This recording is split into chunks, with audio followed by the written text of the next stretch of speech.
As we take a look at Texas A&M's offensive nine, they had 10 walks yesterday. 5 of those players who drew walks scored, all in the first 2 innings. 9 runs scored for Texas A&M in innings 1 and 2 yesterday. It was a season high in walks drawn in SEC play for the Aggies. And today they'll go up against Emily Boyer for Ole Miss. She's inside the circle. What are your keys for Boyer today? I think what you'd like to see today is a little bit of an adjustment. You know, less walks, getting ahead early in the count, and not taking your pitchers, the Ole Miss pitcher, into such a deep count. I think that they've struggled a little bit this year with the amount of pitches that they've had to throw. I think today you'd like to see just a little bit more of an adjustment there. Yeah, command will be the story of the day today for Ole Miss pitching after walking 10 hitters yesterday for Texas A&M. We get started with Kennedy Powell as Emily Boyer deals Game 2's first pitch, and we're off and running on a picturesque day for softball as Powell's numbers flash on your screen. OPS over 1,000, 425 batting average. You're going to see a lot of high averages for a Texas A&M team that sits 5th in the SEC in team batting average. It's top 15 in the country. And is hitting over 320 as a team in league play. As Powell takes low.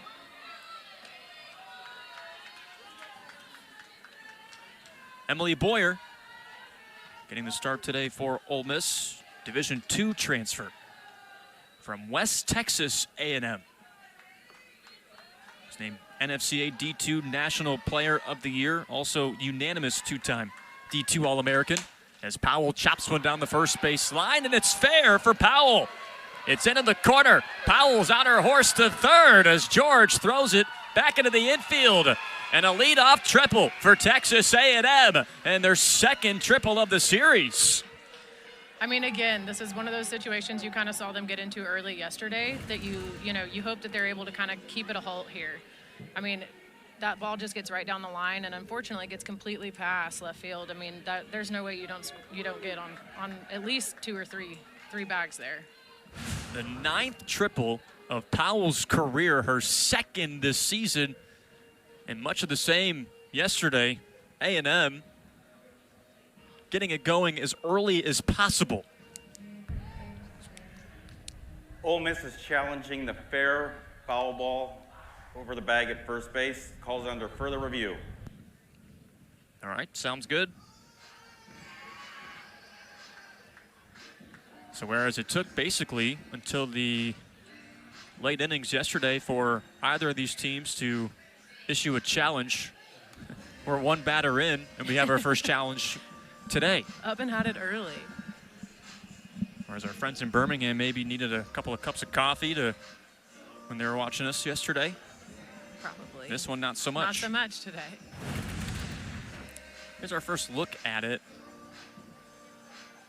Right past Yamas. It's over.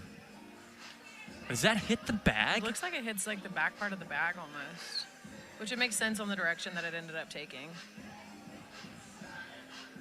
Here's what our friends in Birmingham are looking at.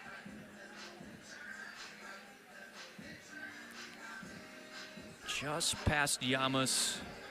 After further review, the call stands. It's a fair ball. That is Ole Miss's first challenge. All right, so Jamie Traxel and the Rebels have 1 challenge remaining the rest of the way. So leadoff triple for Powell is what it amounts to. And again, her second this season, 9th of her career. As the Aggies look to do much more of the same like they did yesterday when they scored 6 runs in the first inning on Ole Miss's starter Kyra Aycock. Now Talon Edwards steps up, hitting second for Texas A&M today. .369 hitter on the season and takes it low to start.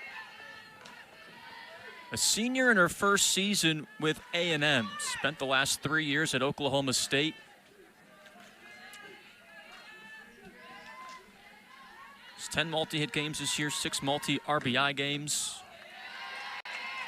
1-1 the count. Third highest average, though, 2 on Texas A&M. She was 1 for 3 yesterday. Very massive portal get for Trisha Ford and A&M in the offseason. And Edwards skies it out to left center.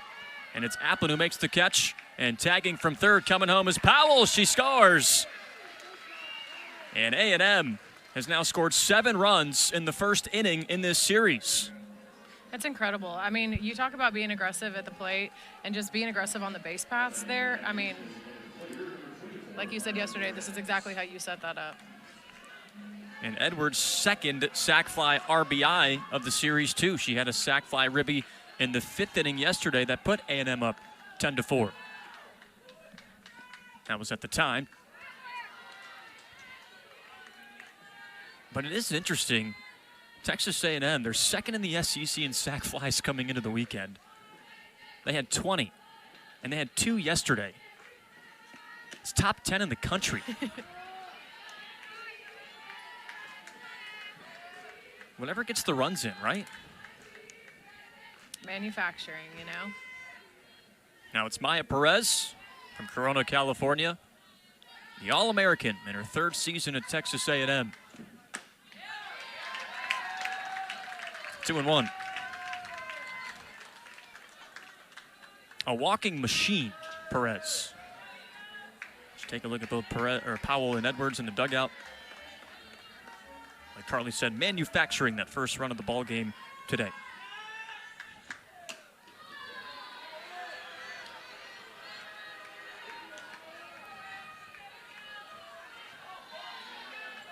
Boyer with the 3-1 count to Perez, who's first in the SEC in walks drawn in league play. Has 20 walks. Now the count runs full. 2 of those walks yesterday from Perez, Carly, were on a full count. I mean, I think she's just patient at the plate. I think she has pitches in her mind that she knows she wants to hit, pitches that she hits well. But I mean, also she does a great job here at just taking the pitcher deeper in counts, wasting too many pitches, you know? Fouls it back. What was stunning to me yesterday is her command of the zone and just how well she knows the strike zone. Yeah, I mean, I think that's the difference in elite players and just, you know, mediocre players is like you find that girls like her are All-Americans for reasons. I mean, her strike zone is so tight. Inside ball 4. Her 4th walk of the series.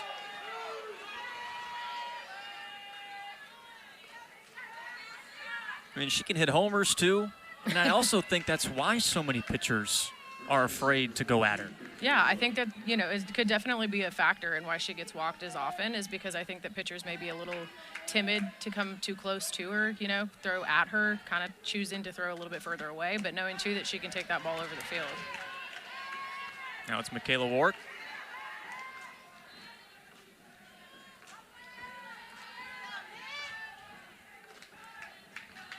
.360 hitter this year. Talked about her to start the broadcast. Hit her 17th homer yesterday. OPS of nearly 1,300. And I mean, what a year she's had. Last season at Oklahoma State, Work hit just .241 with 28 hits. She did have 8 homers though, but this year she's doubled those. About doubled that.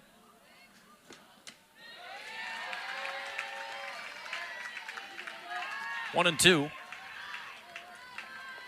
And again, another fantastic portal pickup by Trisha Ford in her 4th season with A&M, 16th as a head coach. Warwick also had an RBI walk with the bases loaded yesterday.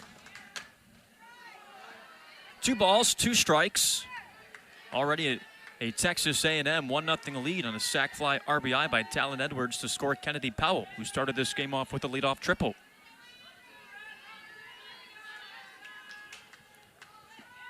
Swing and a miss. And Emily Boyer gets out number 2 on her first strikeout today. After a walk, that's what you expect from your pitching staff, to at least come back in, dial in, find a pitch that's going to work for you, and get her to swing and miss. There was a fantastic out there for Boyer. And Emily Boyer coming off a 10 strikeout performance in the midweek that Ole Miss had against Samford. Bouncing ball right to short. Reisner on the hop, gloves and throws out Ariel Kowalewski. Texas A&M does scratch across 1 on a sac fly RBI. As Ole Miss grabs the bats, we'll show you their lineup when we come back in Oxford.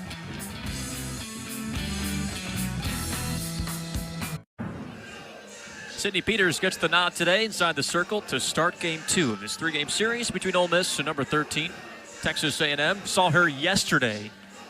She wound up getting the win last night. And her 3 innings of work, struck out 3, walked none. It's her 11th win on the season. Carly, your scouting report on Peters. You're going to see her throw in the upper 60s, and you're going to watch her be able to locate her rise ball in a couple of different locations. I mean, she can throw it for a strike. She can throw it as a waist pitch. I think today what's going to be key for the Ole Miss hitters is that they're able to lay off on it, lay off of it, or be able to kind of like get up a little closer in the box and at least get on top of it. Kennedy Bunker leads things off for Ole Miss. Led off last night. On with Bunker, it's Pickens, Yamas, Maddie George. Cassie Reisner's been red hot lately too. Leilana Applin had a homer yesterday. Rebels hit 3 homers in the series opener against the Aggies, their most in conference play. Now 0-2. What else was amazing about Ole Miss, and yes, their struggles in SEC play have been well documented, just 2-11 in conference play. But their 6 runs scored yesterday were a season high in league play. As Kowalewski calls time behind the plate. And Peters will reset. Ole Miss had 10 hits last night, also the most in an SEC game.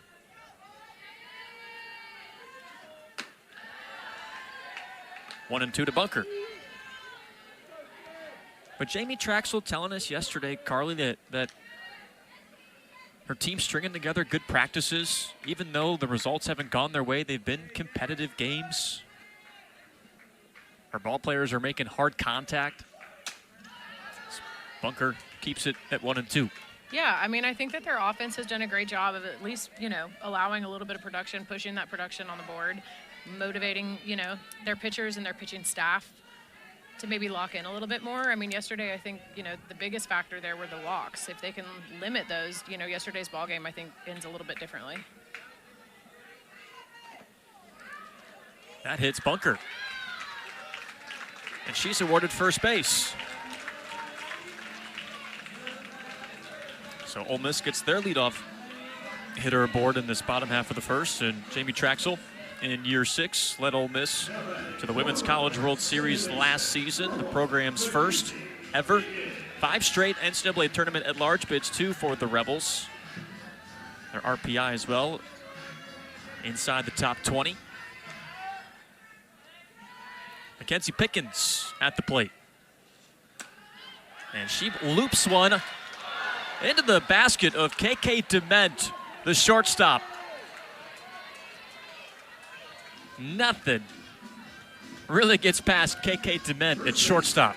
I mean, you almost looked like she was overrunning that at first, but she does make a fantastic behind-the-back catch there.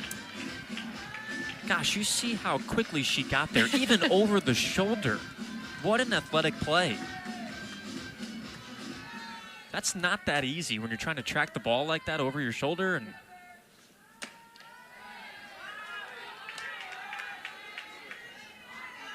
so it's 1 down in the inning.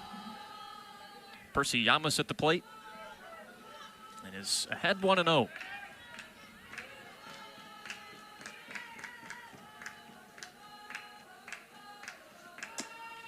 Late on the swing. I think you'll expect to see that from the Ole Miss hitters here, at least their first time through the lineup. Just being able to identify the rise ball and adjust to it. The ability to lay off of it, I think, maybe a little difficult here at the start. Why difficult at the start? I mean, your first time around, you're at least kind of getting a little bit more established, a little bit more familiar with the pitching. And then, your second time around after seeing a couple of the girls go before you, you at least are able to make or dial in on a couple of adjustments. I mean, she's up in the batter's box, hoping to catch that before it gets its rise.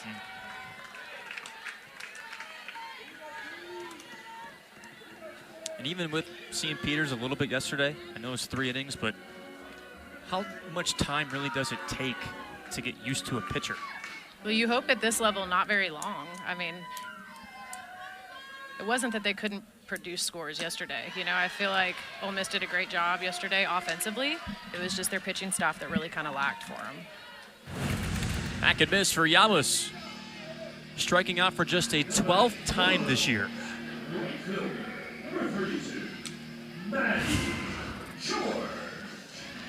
And the 94th strikeout this season for Peters, who closed things out yesterday. She also has 3 saves, Peters. She faces Maddie George. Fouls it off the mask of Kowalewski.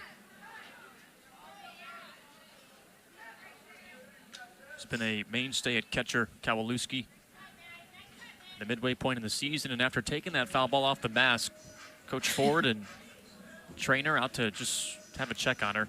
I was going to say, she popped up like nothing. Like she was just ready to keep playing. Like, give it a second, you know? That was a ringer.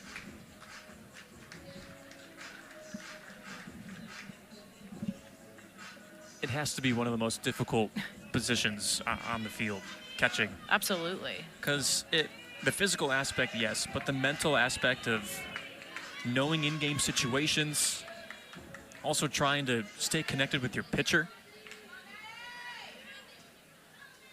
The 0-1 to George with 2 outs. And 1 on for Ole Miss. Kennedy Bunker got this inning started. She was hit by a pitch.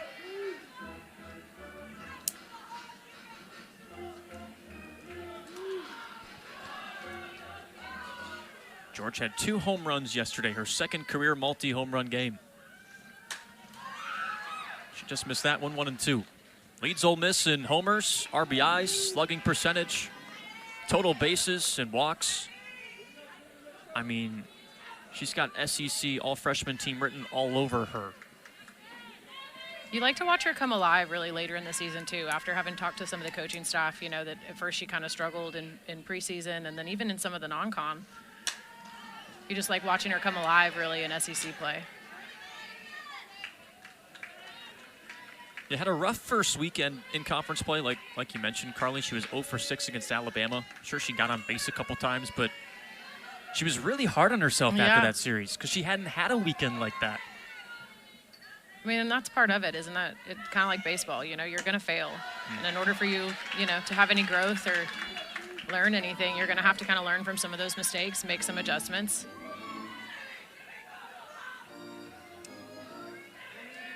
Yeah, 0-6 weekend for Maddie George then, but hindsight's 20/20. 2-2 pitch. Now a payoff coming up.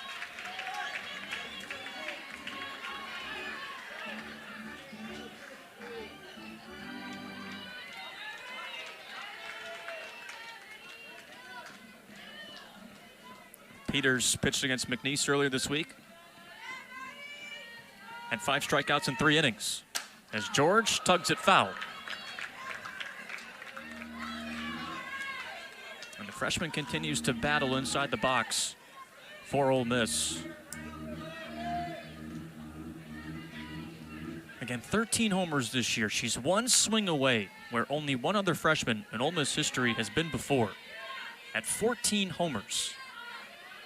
And it's only April 11th. On the ground, left side, diving stop for Dement on her knees.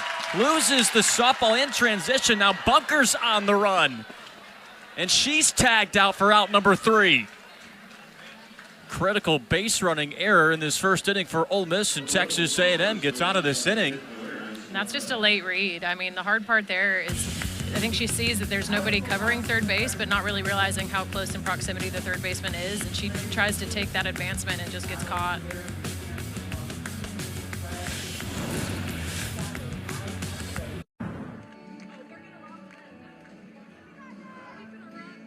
All 15 SEC softball schools are joining together to wear teal or teal accents in memory of Alex Wilcox, who was a member of the 2018 Mississippi State softball team, who inspired the nation with her courageous fight against ovarian cancer. The fight ultimately took her life in the summer of 2018. And you can see Ole Miss in teal today with navy jerseys, Texas A&M sporting teal socks. It's the 6th year of the campaign, too, just a joint effort from everybody in the SEC. As leading off the second inning for Texas A&M is Kelsey Mathis, beg your pardon. Here you see Ole Miss, the grounds crew today, painting a teal ribbon in shallow center field. Mathis takes strike one from Emily Boyer. Mission statement, too, for why the SEC does this, to raise awareness for women of all ages about the signs and symptoms of ovarian cancer. We're seeing some in-stadium messaging today, too. You see a lot of social media messaging all throughout the SEC. Mathis shows bunt, lays it down, and Boyer picks it up. And the throw is not in time. Mathis beats it out. Back-to-back innings, the leadoff hitter is aboard for Texas A&M. Yeah, you could tell that Ole Miss is, their defense right there, I don't think was really expecting that, which is exactly what you want in a sack.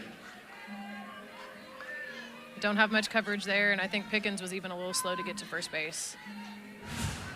So we've played 9 innings of softball in this series. Show a bunt, 2 by Dement. She offers nothing in 1. I guess not totally 9 total innings in the book yet, but you know where I'm going at with this. But seven innings in this series, Texas A&M's got the leadoff hitter aboard. I mean, that's what makes them, in the top 15. I mean, they're ranked 13 for a reason, but I think you're going to watch them be so aggressive at the plate here that it makes it hard. Each at-bat is going to be just as crucial as the one before, the one after. Their command at the plate is just...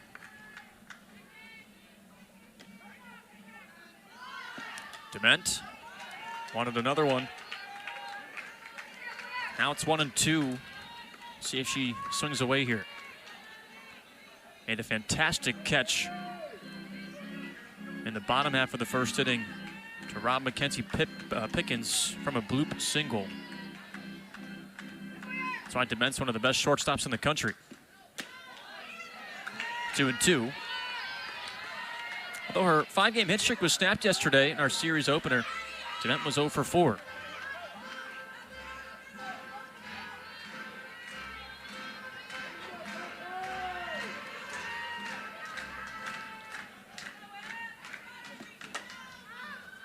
And it's skied foul into the left side bleachers.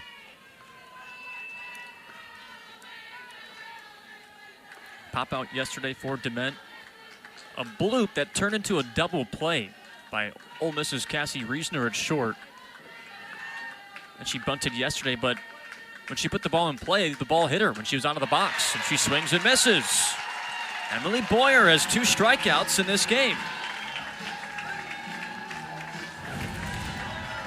I mean, and that's just a great job by Boyer right there to keep that ball low and in the zone, almost not really hittable, I think, and knowing, too, that she's pressing here, having failed twice at a sack. She faces Paisley Allen, who looks at strike 1. Sophomore from Louisville, Texas. Allen, former Georgia Bulldog, who faced her former team last weekend where she had 3 hits in that series win. Texas A&M taking game 3, the rubber match in that one. Now she's down 0-2. A couple of counts here back-to-back that Boyer's been ahead. What have you liked from her so far? I like the adjustment. I mean, I think you've seen her struggle a little bit throughout this year to kind of get ahead and stay ahead early without having to go 5, 6, 7 pitches in the count. I think it's going to be crucial today to keep that pitch count pretty low. Fouled off.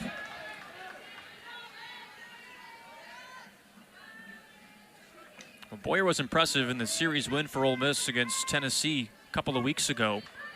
Struggled with her walks, but limited the Lady Vols to just 3 earned runs in her 2 appearances. In fact, she pitched 7 innings in the Game 1 winner for Ole Miss.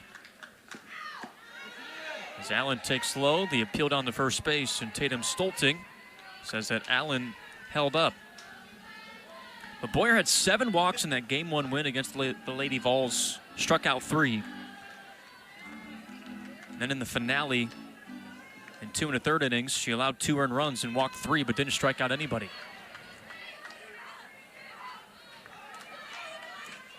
2-2's the count. Leadoff single this inning by Mathis. Already a 1-0 A&M lead after a sac fly RBI by Edwards to bring in Kennedy Powell. Off the end of the bat, Pickens charges. Out number 2 as the runner moves up to second base. Now it's Frankie Vrajel. hitting 9th in this lineup. Sophomore in her 2nd season with the Aggies. From Danbury, Texas. Just think, at this point yesterday, we already had 9 runs scored by Texas A&M. Yeah, I mean, I think Boyer's been able to kind of keep them a little bit more off of their toes. I'm liking her performance today so far. She seems really locked in, really calm, collected. I mean, coming off of a series win against Tennessee, you know, makes that a little bit more possible when you enter in against Texas A&M. And she's faced such stiff competition in the SEC. I mean, pitching against Alabama, Texas, Oklahoma. Coming from the Division II Level 2, where she was the NFCA D2 National Player of the Year at West Texas A&M. Jamie Traxler just telling us in the beginning of the year that Emily Boyer just didn't know how good she really was. That's a very real feeling. Come from the D2 level, now to the best league in college softball in the SEC. I mean, that's hard to do. You come into the SEC and I mean, it's the toughest teams in all of the league. You're not going to see much better. I mean, you know, you've got UCLA and Stanford and teams on the West Coast.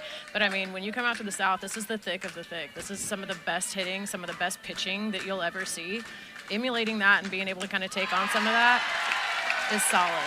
Swung on and missed by Rajal. 3 strikeouts for Boyer into this sitting. She just does a fantastic job right there, again, with that curveball hitting on the outside corner of the plate. I mean, there's nothing more than you can ask from Boyer but that, keeping this at a 1-0 game. Before you know it, Ole Miss was there a season ago for the first time in program history.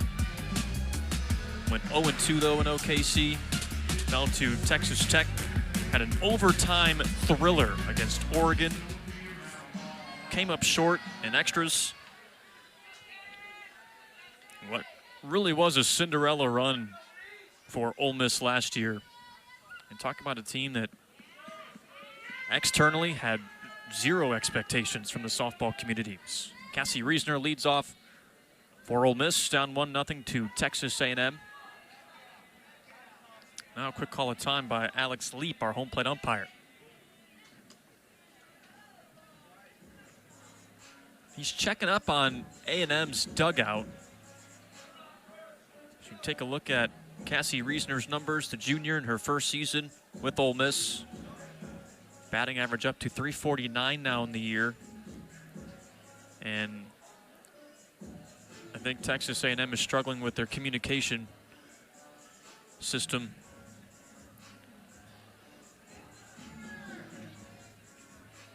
So now Kowalewski in the dugout.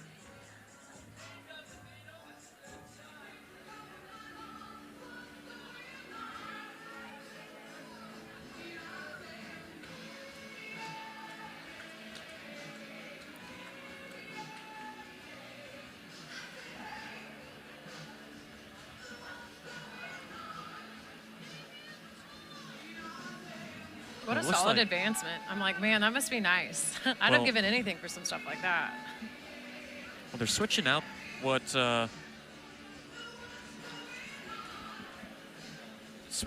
they have on their wrists.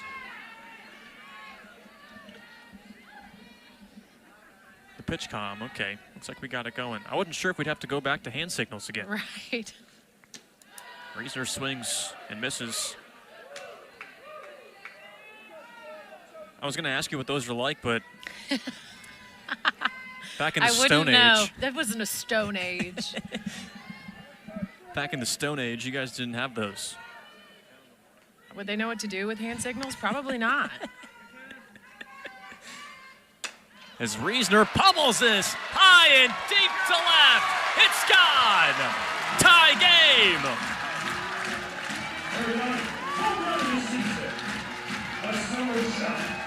Her 4th home run in 5 games. And we're level at 1 in Oxford. Technology or not, no hand signals needed there. She takes that deep. I mean, she does such a great job there at keeping that inside pitch, waiting for it to get all the way to her and just barreling up that ball.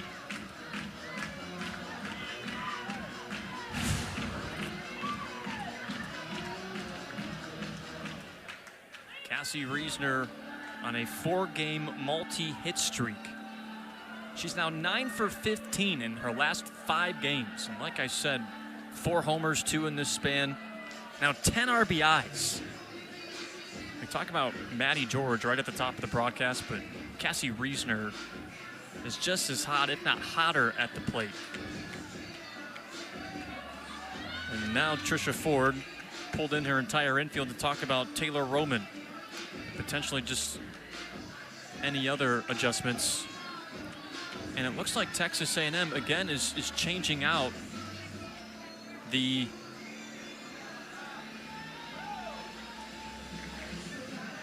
pitch comm on their wrists.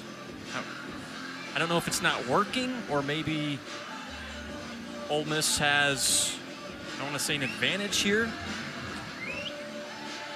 Any small advancements like that you can take from a team that is this good. I mean, you watched them yesterday kind of show out an early, quick, anything to get on top of them. I mean, ride this. If you're Ole Miss, I mean, I'd be using this to all advantages in the dugout. Tormenting the same way they were kind of tormented yesterday before A&M.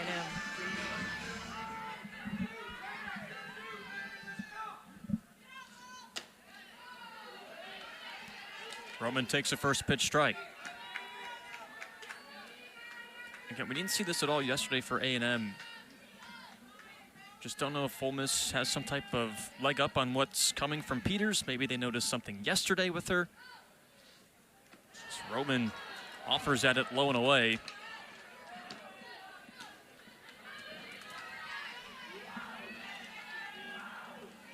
Just 2 hits in her last 10 games, Taylor Roman.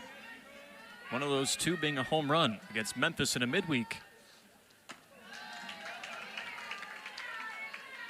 But like you said, even if Ole Miss does know what's coming, I mean, that's sometimes the point of the game, trying to figure out what the pitcher's going to throw.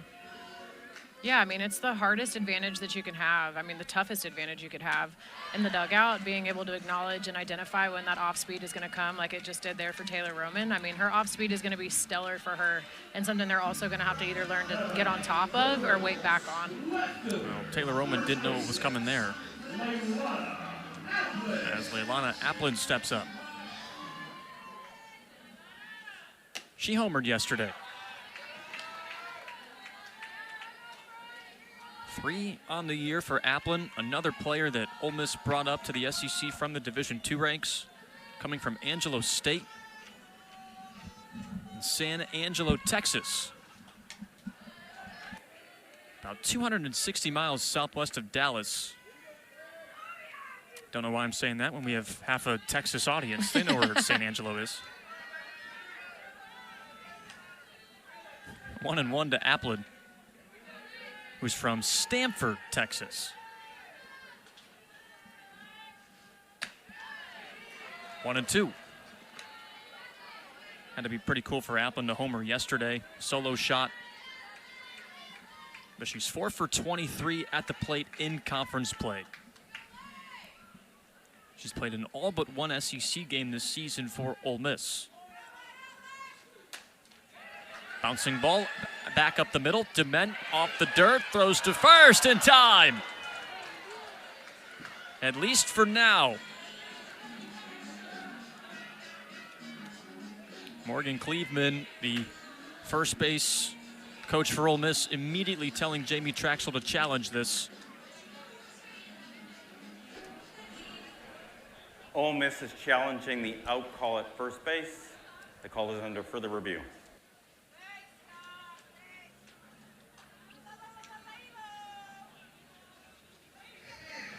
Coach Traxel's already lost 1 challenge today on the first hit of the ball game. In that angle, you see where her foot is on the bag. Just don't know when the ball enters the mitt. That angle, she looks almost safe there, utilizing the second first base there.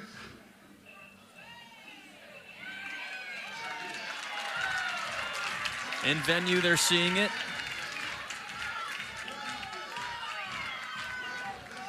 Our friends in Birmingham are busy today. Much more busy than they were yesterday. Morgan Cleveland, too, the first base coach for Ole Miss, was at Texas A&M before coming to Oxford. She was the director of player development. After further review, the call has been changed. The runner is safe at first base. Ole Miss retains their challenge. All right, so the former player, or director of player development at Texas A&M, who's now with Ole Miss, wins the challenge. And that's just solid communication there between your first and your third base coach. I mean, she can see it so much more clear on that side of the field. And it can't feel any better than to win a challenge. Now Applin has 2 hits in this series. Gives way to Ryan Starr. Starr shows bunt, can't lay it down.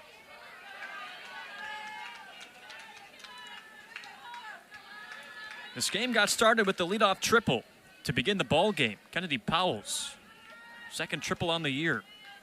And Talon Edwards with the sac fly RBI to bring her in. And then solo home run to begin this second inning for Cassie Reisner. Leveled us at 1. And Starr still can't lay down the bunt. She's 2 for 20 at the plate this year. Yeah, I mean, she's not been given a lot of opportunity, I feel like, at the plate, but there's no better way to start showing up than this late in the season. Go ahead and give yourself a solid position at third base by being able to also complement that with a good at-bat. Swings away and is late. Strike 3. 3 of them today for Sydney Peters inside the circle, and 2 this inning. I mean, I think right here that's a really good pitch. I mean, that's, again, the rise ball right there. And after having 2 failed attempts at a sack, you know, knowing, too, that you've been given a job to do, not being able to do that, I think kind of also makes you press just a little bit more. 2 outs for Ole Miss's Taylor Malvin. Wanted the first pitch, 0-1. A senior who was on that Women's College World Series team last year for the Rebels. A 4-year returner. Batting 9th in the lineup. And a check swing right to the on-deck circle. Nearly took out the legs of her teammate Kennedy Bunker. But Malvin yesterday was 3 for 3 at the plate with a double and 2 singles. She snapped an 0 for 11 drought.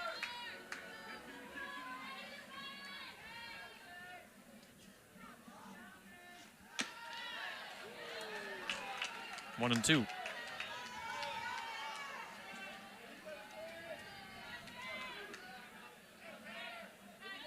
Peters has allowed 3 Ole Miss hits. She's hit 1 batter and then allowed the Cassie Reisner home run today.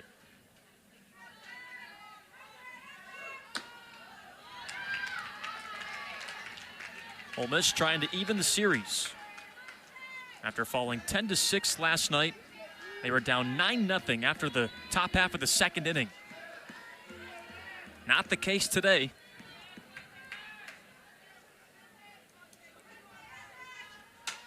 Check swing, line drive, right to Powell, who makes the catch. And that ends this second inning. Cassie Reisner, though, ties this up with a solo blast. Another home run in these last 5 games for Cassie Reisner. And her 9th on the year.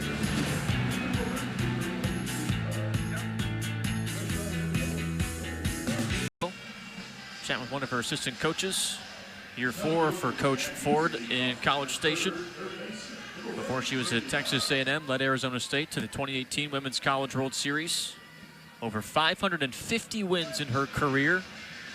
Last season, had a historical regular season for Texas A&M, 48 wins and 16 in conference play. However, they failed to make it out of their own regional. Were upset by Liberty last year as the #1 overall seed in the NCAA tournament. We're co-winners, though, of the SEC tournament title due to weather. Them and Oklahoma were given co-tournament champions. They placed second in the SEC last year, highest since joining the league in 2013. And it was 48 wins, the most since 2008 for A&M. They got a really good ball club this year, too. trying to win their 5th SEC series of the season. And a bouncer foul for Kennedy Powell. Tripled her last time up. I should say her first time up.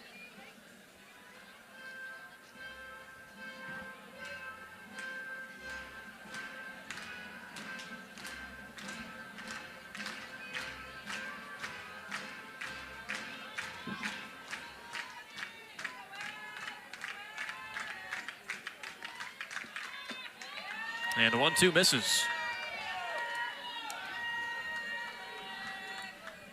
We witnessed something that not a lot of people have seen around the country in Kennedy Powell. She was caught stealing yesterday. She was. Not something you see very often from her. I think she's so aggressive on the base path. High throw from Ryan Starr, and Yama somehow kept the foot on the bag. But Texas A&M is going to challenge this.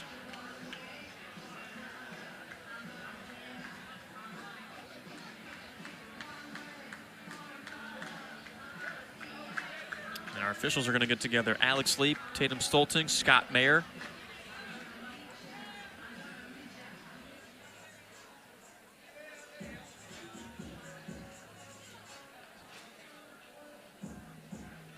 So instead of challenging, the umpires get together and, all right, here we go.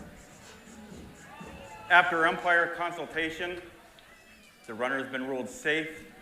The defense was off the bag. Okay, so after the umpires get together, so Texas A&M. Now Jamie Traxel's wondering what the heck.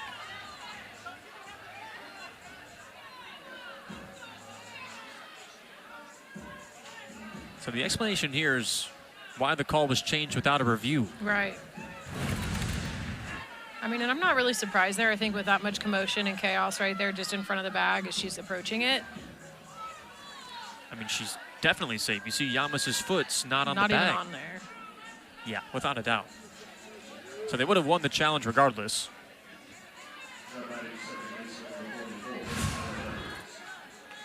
Now we play ball. It amounts to the 3rd hit of the day for Texas A&M and the 2nd on the afternoon too for Powell. Now 18 multi-hit games this year for Powell, who's just having another fantastic year. Somehow getting only better after she hit .339 a year ago. Now she's hitting over 430. Here's Talon Edwards. The 1-1 count. Hitting .189 in her first SEC season. She's 7 for 37 at the plate in league play. Off the end of the bat, Reisner charges in. Out number 1. Powell moves up to second base.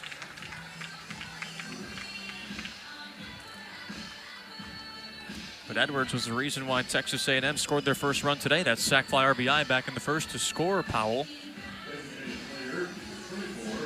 Now it's Maya Perez, who's walked 4 times in this series.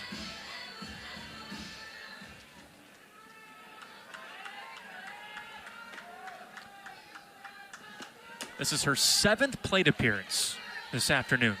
So in her previous 6, she's walked 4 times. I mean, I think she's just patient at the plate. Like we've talked about, she's such an elite hitter here, and I think that her strike zone is so small. She's so particular with the pitches that I think that she goes for. She's able to lay off quite a bit. Went golfing there, 1-1. After she hit a 304-foot home run against McNeese earlier this week.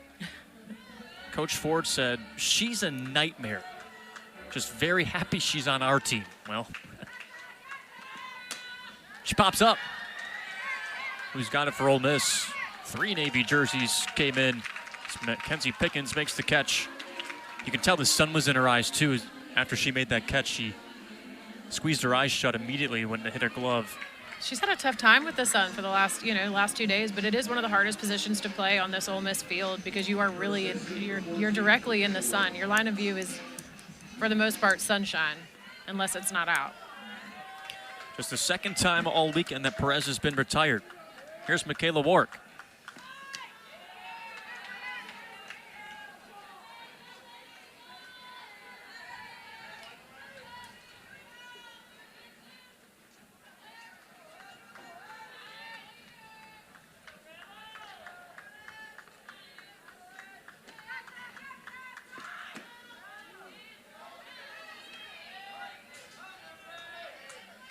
Works ahead 2-0. Struck out her last time up.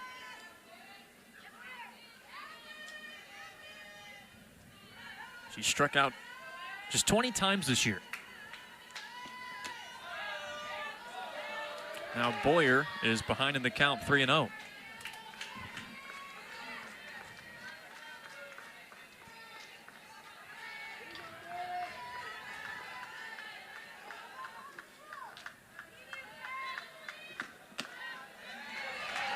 Three and one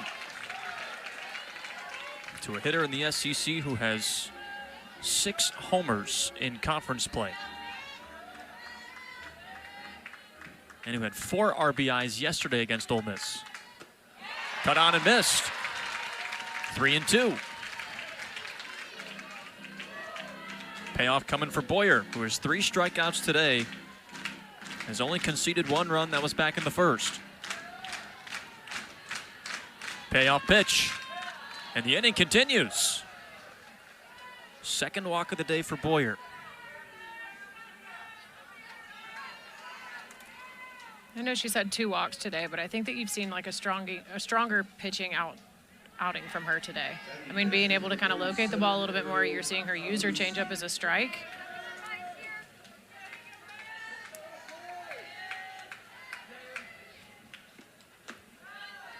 Ariel Kowalewski takes low. Grounded out to end the first inning on the first pitch back in the first. That's the 3rd highest average on Texas A&M. She's 2nd in hits. Hitting .405 coming into this at-bat.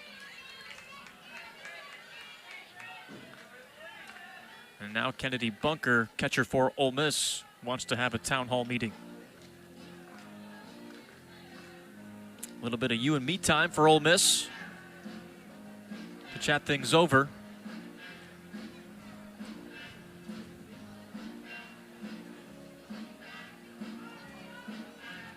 This is why, again, catching, I still think is one of the most difficult things in this game. Because I agree. I mean, you've got to command the whole field. You've got to have the conversation with every one of your players, check in, figure out who's not on board, who is. I mean, you're air traffic control. Yeah, yeah. Telling everybody where they need to be and why. 2-0 pitch, hits sharply on the ground into right, base hit. Hitting third, coming home is Powell to play at the plate. Is not in time. Wark moves up to third, and Kowalewski's at second. And A&M takes the lead, 2-1.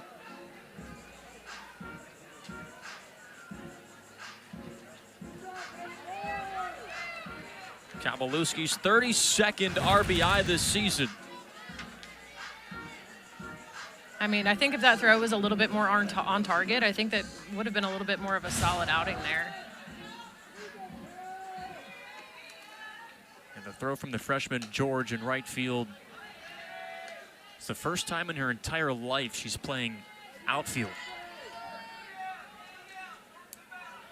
She's grown more comfortable in the role. Now the Aggies regain the lead, looking for the series win today over Ole Miss. It'd be their 5th SEC series win this year. Kelsey Mathis is ahead 2-0.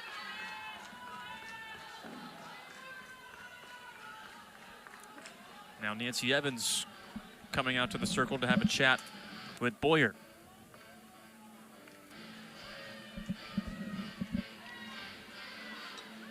I think her control of the first few innings has been pretty solid, and then right now I think you're kind of seeing a little bit different narrative. I think she's kind of struggling to locate a couple of her pitches that are usually spot on for her. I imagine that's part of the conversation that Nancy Evans is having with her right now. I was going to say, how many times did you have this type of conversation with your pitching coaches back in the day? Were they half serious, half just joking, keeping it loose? Or maybe 60-40 that way, 70-30 that way? I'd probably say like a 70-30. Okay. Yeah. I mean, it was all in good manner, you know. I mean, but also too, you have a job to get done, and being honest honest, I think, is also key. You, of course, you want to be out there. You want to take the ball. If you compete at this level, every one of you are competitive. You have that motivation, the encouragement that you just, you want the ball. That's the pitcher's mentality. But also being honest with your coaching staff and letting them know, like, hey, look, this pitch is just not working right now. This is blasted. Deep left center. It's got a chance. It's gone.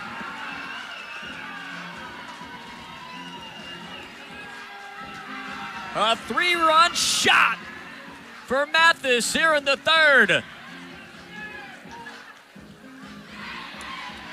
That gets the Aggie fans on their feet in Oxford.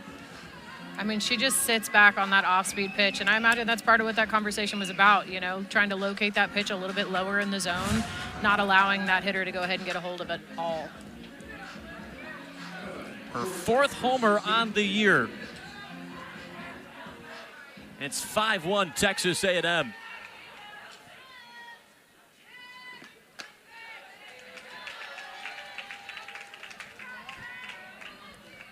They may have the best home run celebration, too, in the country.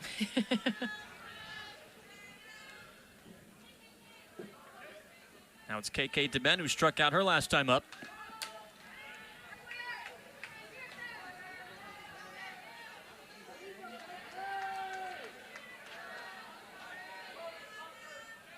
It's the first home run that Emily Boyer has also allowed in 24 in the 3rd innings.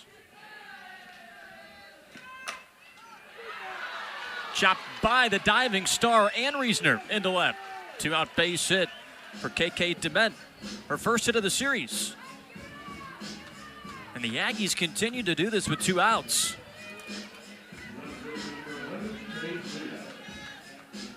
I think this is some of the most aggressive 2-out hitting I think I've seen most of the year. I mean, their ability really to just stay on top of the ball and to just execute. Paisley Allen takes strike 1. A lot of these A&M hitters are also taking the first and second pitches, which I think is also a tactic there for them. Like, I think most of it is strategic. I was going to say, it's those in-game adjustments, right? Mm-hmm.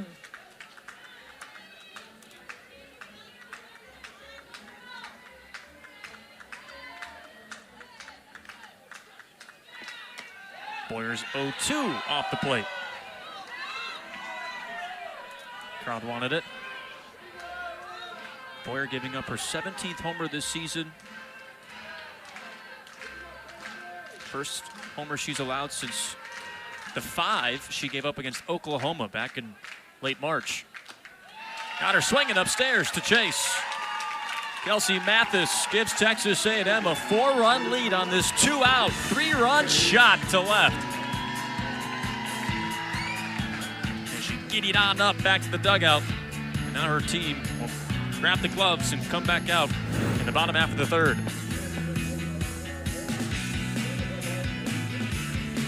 ESPN channels for softball. Texas and Oklahoma, Red River rivalry. LSU in non-conference action down in Baton Rouge against Arizona. It's Kennedy bunker, swinging a drive, deep left center, goodbye.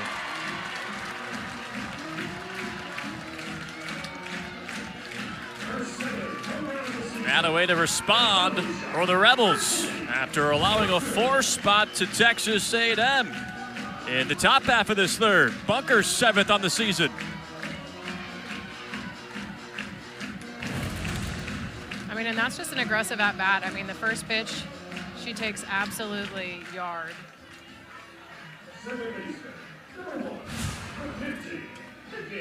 Ole Miss had 3 homers yesterday.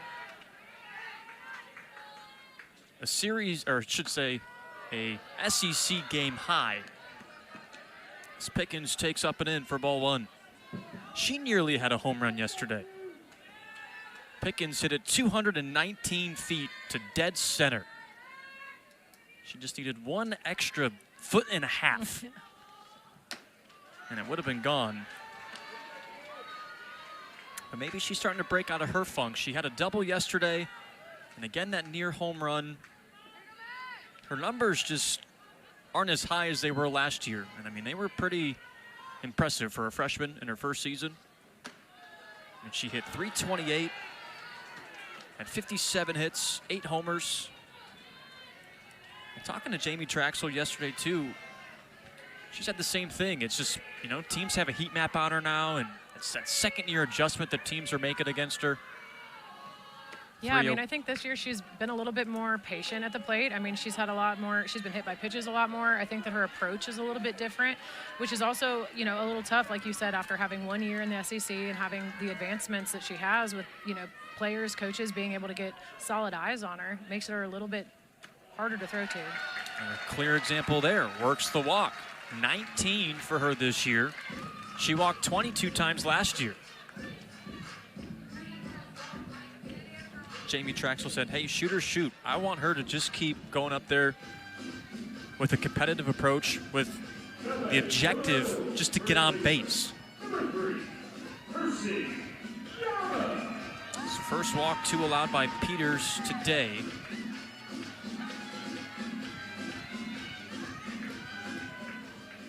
And just the second walk issued by Texas A&M pitching all weekend. Pickens gives way to her sophomore teammate, Percy Yamas, who so far is 0 for 4 in the series with a strikeout to begin game 2.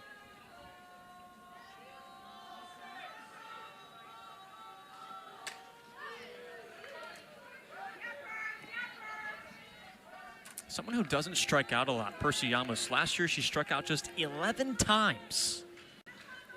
This year, just 12. Someone who's been a pain in the neck for opposing pitching to get out. It's a little bit of the same thing, you know, even with Pickens. They both have kind of had, you know, a single year here at Ole Miss. And, I mean, the more games that you play, both being starters as freshmen, you know, only means that you've got scouting reports on you that just lag. I mean, they're going to be logging everything that you do and going over a lot of that stuff pregame, postgame, giving you a more solid approach on how to take the batter down the next at bat. 2-2.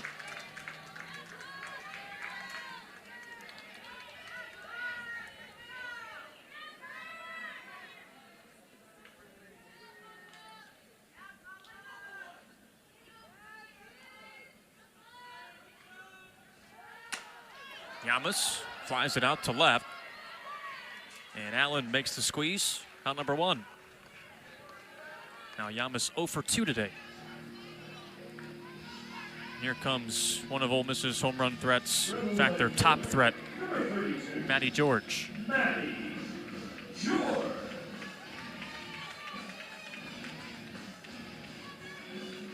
I think we've watched her get a little bit more selective with her at-bats here, too. I mean, she's a little bit further in the box there, but I also think that this rise ball is, like, right up her alley. I think that she can really get a hold of one. Takes the first pitch strike. She got a hold of 2 yesterday. An extra innings softball All-American back when she was in high school. Also 13 NFCA All-American back in her prep school days.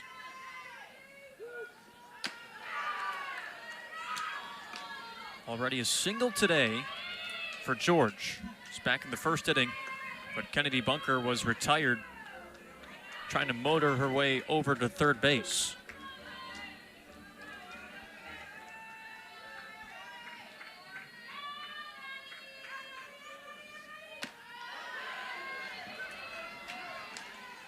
One and 2 to George. So that single for Maddie back in the first inning was her 10th hit in SEC play. 8 of her hits have come in her last 7 SEC games. 1-2, wanted it upstairs, and Kowalewski hung on for strike 3. Four of them now today for Sydney Peters. Cassie Reisner steps up. She did this her last time up.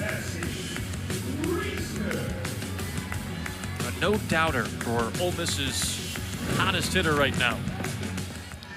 9 for 15 at the plate in her last 5 games, but now 4 homers and 10 ribbies. She sends it the other way, and it sinks down in front of Rajal for a base hit. 10 for 16 at the plate in her last 5 games. Talk about getting hot and staying hot. I think that we've seen a lot of that from Reisner here later on in the season. I think you watched, the Ole Miss team kind of struggle offensively earlier, the first few weekends of it, especially SEC play, trying to get a hold of some of the better pitching, some of the best pitching you're going to see most of the year. It's nice to watch those girls take advantage of some good pitching here. And Trisha Ford, the pitching guru, out to the circle to have a chat with Sydney Peters. Does not look like A&M's bullpen is busy.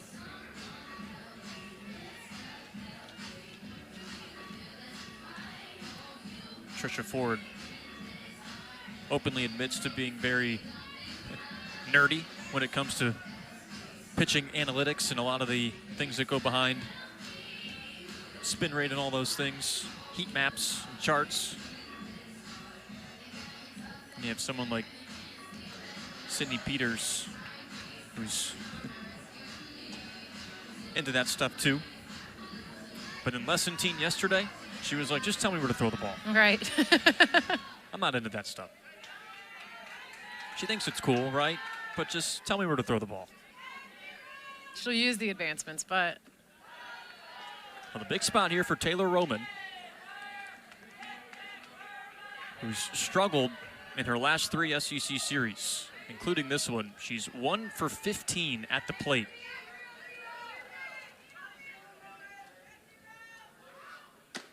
Takes it inside, 1-1. Sometimes when you are struggling offensively, you see it time and time again. Sometimes all it takes is just one swing or one thing going your way. Even if it's something as little as a walk. Yeah, I mean, I think you'd like to see some adjustments from your DH. I mean, if they're 1 for 15 at the plate, you have to also know that in the back of your mind, they could be making another adjustment here and taking you out of the lineup and trying to give another girl an opportunity to kind of show some production to at least produce a little bit here for you on the field, especially being in that DH position. Both runners now move up in scoring position for Ole Miss after the ball skipped away from Kowalewski.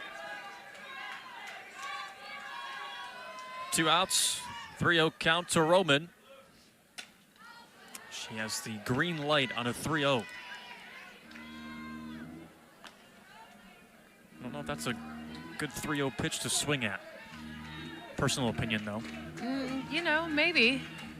I think she's seeing the ball a little big right now, too. There's also going to be some pressing going on, being 1 and 15 right now up at the plate.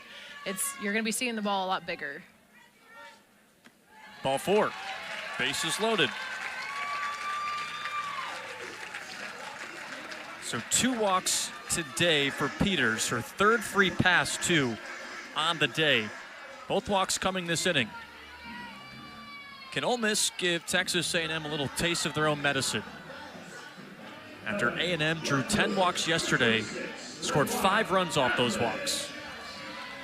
Leilana Applin at the plate with a single today. She homered yesterday. Bases loaded. Tying run aboard 2. Go-ahead run is Applin. Strike 1.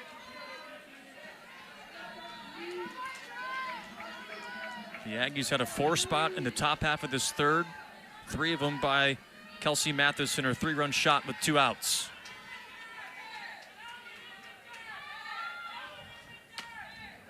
And Applin's down 0-2. Ole Miss trying to even the series after giving up 10 runs to Texas A&M yesterday. They fell 10-6. We're down 9-0 after 2 innings.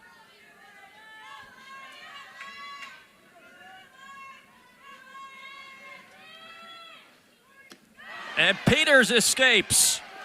Ole Miss leaves them loaded in the bottom half of the 3rd.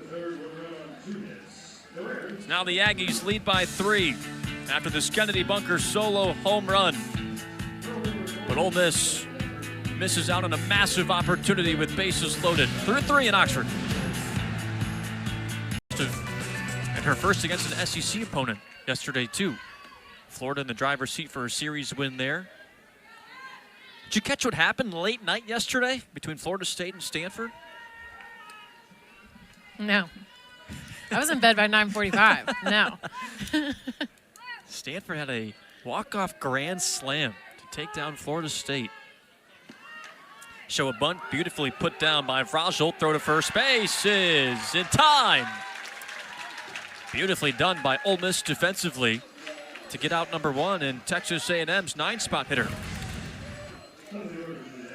I mean, there you have that defense in crashing, and this is, you know, the defensive ability there of Star. She's fantastic.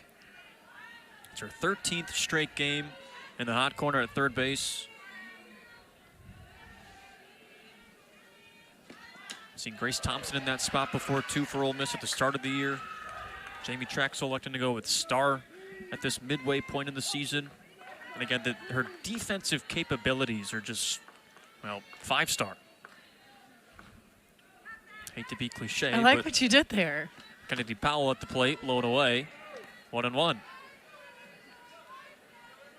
A triple and a single today. In my opinion, got the hardest part of what she could possibly accomplish today.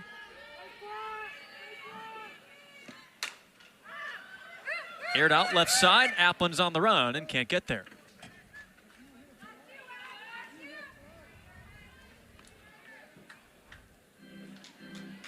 However, if you're thinking about the cycle, well, Powell's only homered once this year. I was just about to say, I think from this Ole Miss team, this is the one, you know, not that you want to put anybody on from Texas A&M, but I feel like she's kind of like a turning point. She's real quick to kind of get the offense rolling for A&M, so I think it's crucial that they keep her off of the base path and not give them that momentum moving forward.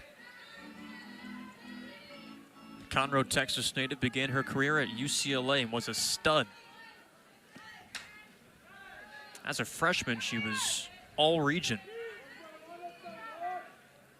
She's been a mainstay at third base for Texas A&M since she was a sophomore. Led A&M in runs scored last year. Tied the A&M program record for most runs in an SEC season last year, 24. 2-2. Emily Boyer looking at her dugout, wondering the same of what this crowd is vocally expressing right now. Where did that miss? Well,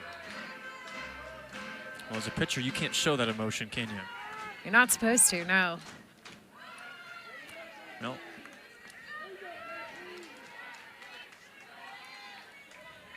Full count. As Bunker now trots out to chat with Boyer. Another thing, too, that's pretty impressive about Kennedy Powell, she has over 200 career hits. She achieved that a couple of weeks ago against Kentucky.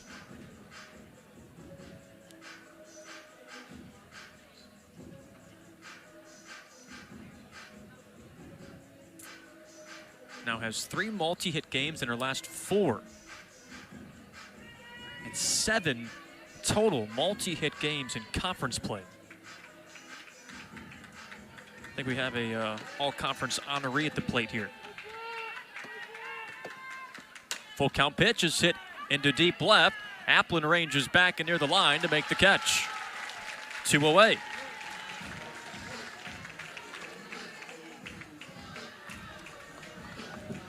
Another thing about Texas A&M today that has just been impressive. This is just the 3rd time all series that the leadoff hitter has not reached.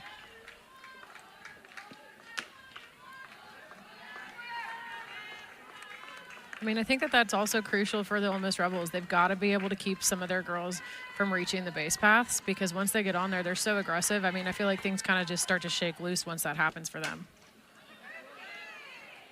Rolled to Percy Yamas, but it was off the foot of Edwards. And she's in pain in the outside the batter's box. Those ones never feel good.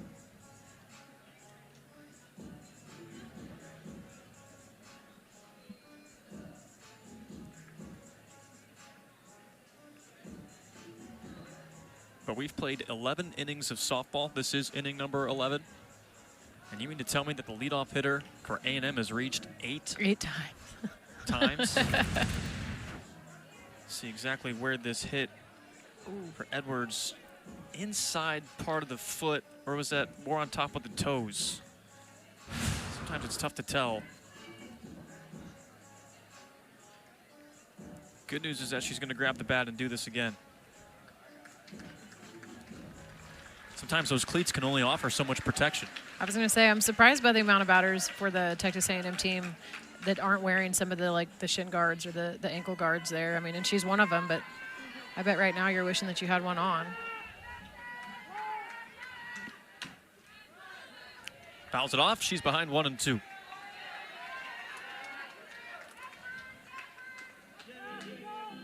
The Aggies have only gone in order once over these last 2 days. In the 6th inning yesterday, they sent the minimum to the plate.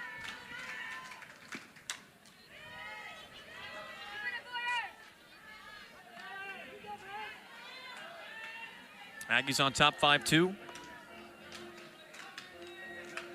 a 4 spot back in the 3rd inning, and a 3-run shot by Kelsey Mathis. Ole Miss responded with a solo home run by Kennedy Bunker. And we'll do it again at 1-2. Now some action brewing for Texas A&M in their bullpen. Nothing for Ole Miss, and for Ole Miss, that's really good news after Kyra Aycock didn't even record an out in the 1st inning yesterday. They wanted some length from Boyer today.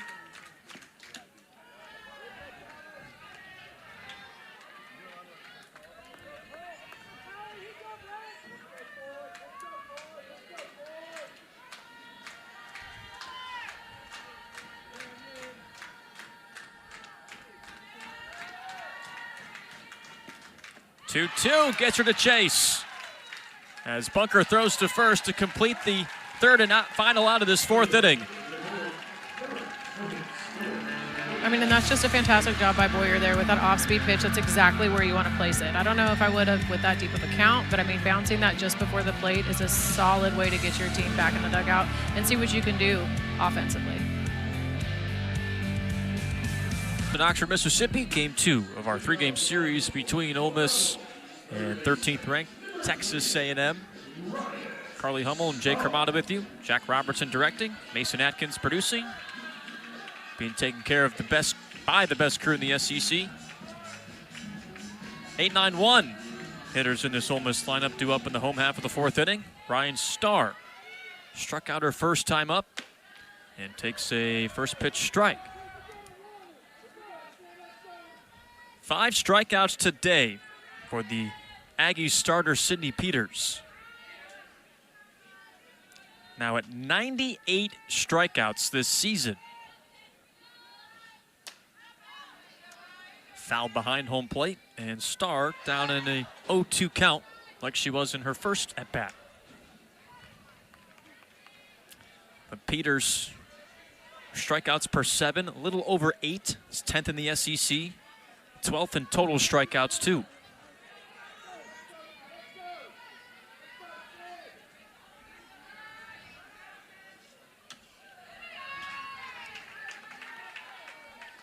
But Peters Peters coming into the weekend had the lowest ERA against the league on A&M's staff.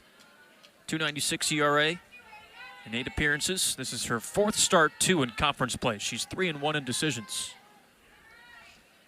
And Starr pulls it into left. Base hit.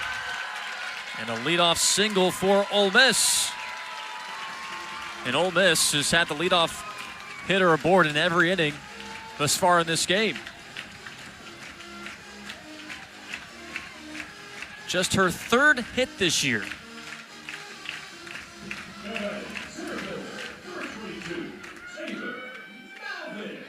It's got to be a solid ego boost, too. I mean, knowing, too, that a lot of the, she's had the bat kind of taken from her yesterday. Even her first at-bat, she was DH'd for.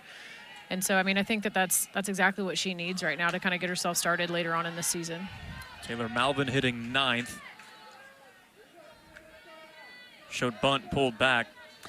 And again, sometimes all it takes is one swing. That's true. Just a solid opportunity.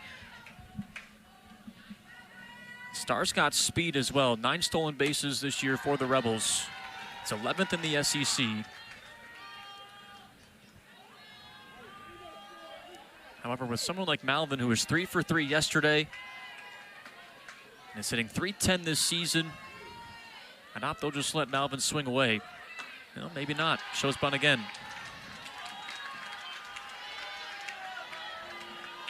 Rebels had a chance to inch closer back in the third inning. They had bases loaded with 2 outs. Leilana Applin struck out on 3 pitches. Pickens, Reisner, and Roman were stranded on the base paths. Peters 3-0.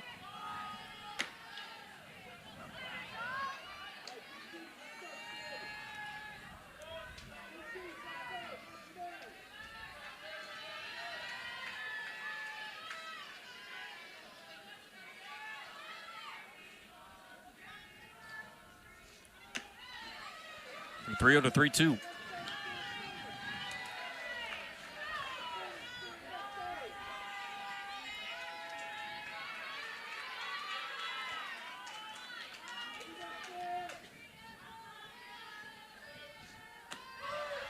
Strike 3 call to Malvin, who had a 3-0 count. Out number 1 for Ole Miss in the 6th strikeout today for Peters. I mean, the hard part is that was such a solid pitch. I don't think that I would have taken that or even suggested taking that. It was so close. At least be able to foul it off and try to push yourself a little bit more deeper in the count. Tricia Ford out of the first base dugout.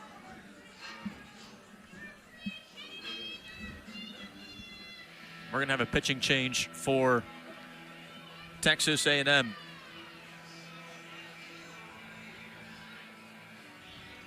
It's Peters with a tremendous day inside the circle. Just 2 solo home runs allowed. Got out of that bases-loaded mess in the 3rd. And Texas A&M is summoning former Ole Miss Rebel Grace Sparks out of the pen. We'll tell you about the senior from Dayton, Texas, when we come back in Oxford.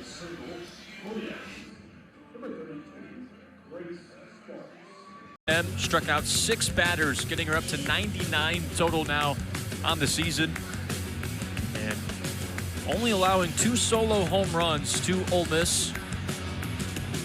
Her last batter she saw locking up Taylor Malvin. Just 2 walks today, 2 and 3 in a 3rd innings of work. And now she gives way to Grace Sparks, who is a very familiar name to those in Oxford. Began her career, pitched her freshman and sophomore years here in Oxford. And she faces Kennedy Bunker, who fouls it off. Bunker had the solo home run back in the 3rd inning to lead it off. Ole Miss had solo homers in the 2nd and 3rd innings. You see the numbers for Grace Sparks this season. 3 wins this year. Her ERA is .218, 25 and 2/3 innings. As Bunker skies it out to center. As Mathis trots in to make the catch. And Grace Sparks, too, pitched a lot when she was at Ole Miss. 22 appearances her freshman year, 19 more her sophomore year, had 13 starts in her 2nd season with the Rebels and a .214 ERA. She faces Mackenzie Pickens inside ball 1. Sparks transferred to Texas A&M. I mean, she grew up an Aggie fan. When she entered the portal, I mean, just makes a lot of sense. Wouldn't take a crystal ball to tell you that Grace Sparks would consider Texas A&M. No, not at all. As you could say, choosing Texas A&M. Sometimes that's what you need to be able to play closer to home, a little bit closer to family. Misses to Pickens, 2-1.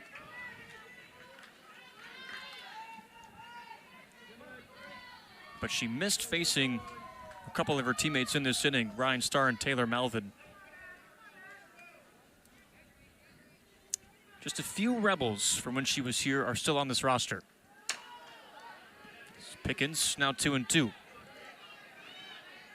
But I love what Sparks said about going back to A&M, transferred to be closer to family, since they've sacrificed so much for her. She wanted them to see her play and wanted to see how their sacrifices paid off.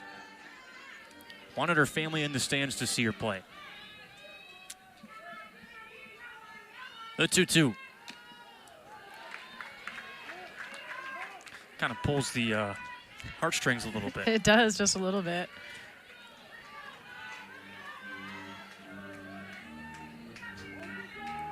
Trying to keep this a 3-run game in the 4th. And Pickens nearly takes out her sophomore teammate Percy Yamas on deck. Pretty sure those two are roommates. Don't think that one would have gone over well at home. Dinner would be on you. See this bruise? This is because of you. Full count pitch. Line to the left center. This is down for a base hit, and one hops the wall. Star hits third. She's coming home and scores without a throw. Mackenzie Pickens with her second double in this series. And Ole Miss is down 2. You know, we've talked about Pickens kind of being in a little bit of a rut here, but you know, you like to see this performance from her today and hoping that maybe she's kind of on the brink of scratching out of that.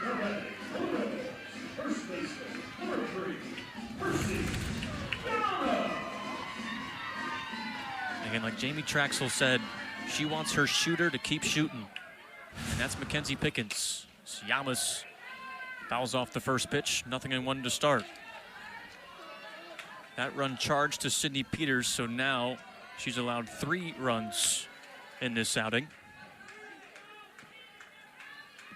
Yamas 0 for today, strikeout and a fly out. And she rips this into right. It's got a chance, it's gone!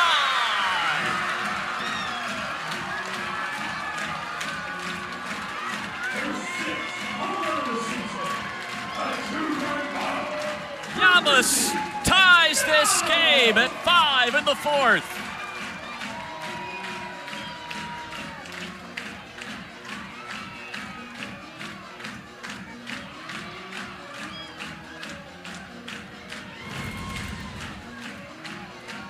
I mean, and that's just a missile from Percy Yamas right there. She takes an absolute shot out to left field, deep over the fence.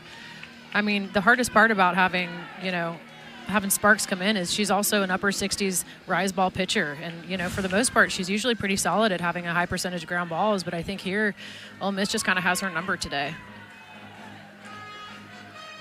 Trisha Ford back out to the circle, looking down at her bullpen, and a rude welcome back to Oxford for Grace Sparks. Taylor Pinnell coming out of the bullpen now for the Aggies. We'll tell you about the Missouri transfer in her first year at A&M when we come back.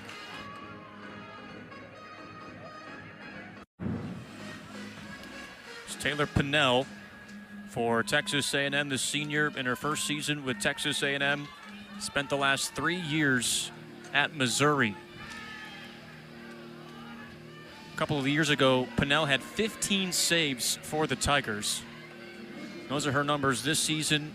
Not necessarily gone her way. However, she's no stranger to pitching here in Oxford. She pitched in the series that the Tigers had against Ole Miss last year. She faces Maddie George in a tie ball game here in the 4th inning. Pinnell allowed 3 earned runs against Ole Miss in an inning last year, and a 5-3 Rebels win in a doubleheader. George today, single and a strikeout. With already 2 home runs in this series.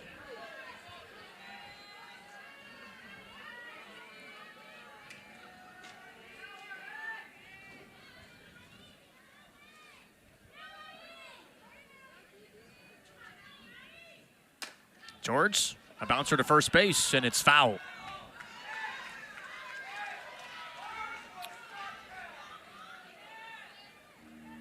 For Pinnell, she thrived in these situations. Her 15 saves back in 2024 matched the NCAA's single-season saves record. She loved being in those situations back in 24. Good movement there, but 3-1. Yeah, her off-speed pitch is going to be the best one that she throws. I mean, the hardest part about that pitch when it comes to Pinnell is her ability to sell it with her entire body. I think that the Ole Miss hitters are really going to have to make an adjustment here. They haven't seen it a whole lot from the 2 previous pitchers they've seen. George now 3-2 after fouling that off. She's 1 swing away from tying a record that was set when she was 5 or 6 months old. And that's hitting 14 homers in a season, the most by a freshman in Ole Miss history. Swing and a miss. Fooled on the off speed, but Ole Miss ties this game with a 3-spot in the 4th, highlighted by Percy Yamas's 2-run shot, a missile into right center. Level in game 2 of our 3-game set in Oxford.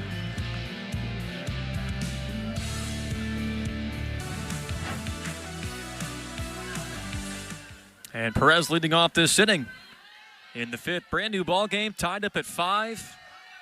And Perez had that awesome experience. I think what was super cool about that is she idolized Adrian Gonzalez growing up, and next thing you know, she's belting homers with him at a MLB Home Run Derby X event. How many people can say that?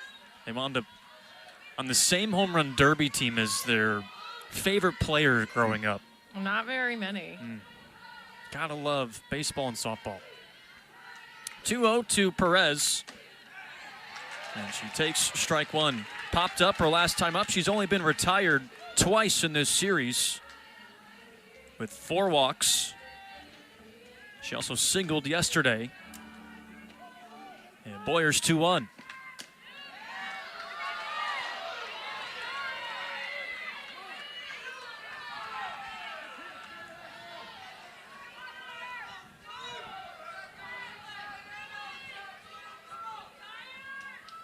A home run threat. She has 14 this season, 2nd most on A&M's roster. And she works the walk. It's amazing. I think the walks are more impressive than anything else. Than the home runs. That's 40 walks for her on the year, compared to 9 strikeouts. 40 walks compared to 9 strikeouts. Pinch runner now for Texas A&M. Haley Golden saw her pinch run yesterday.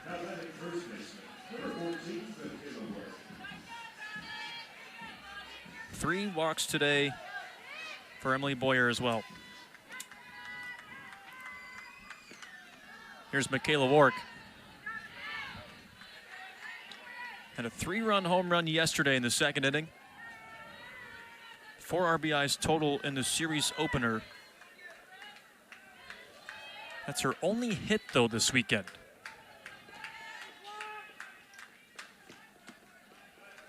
It's a brand new ball game, tied up at 5. If you're Emily Boyer, who had been pitching behind all game up until this inning, is there a little more momentum, maybe a little more juice to her this inning? Yeah, I mean, I think so. The hard part about, her situation right now is with work. I mean, you watch her throw her off of the plate because she really does hunt for the inside. I mean, and the last thing you want to do right now is give her an opportunity to advance 2 runs by taking something inside up and over the fence. Well, as I say that, she throws 3 straight balls to Wark. It's 3-0 with a runner on first base and nobody out. And Ole Miss is going with Boyer, too.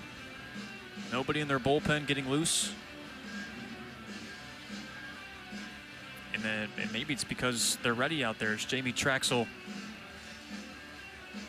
comes out and is making a defensive change. Maddie George is being pulled in right field for Alexa Rosales.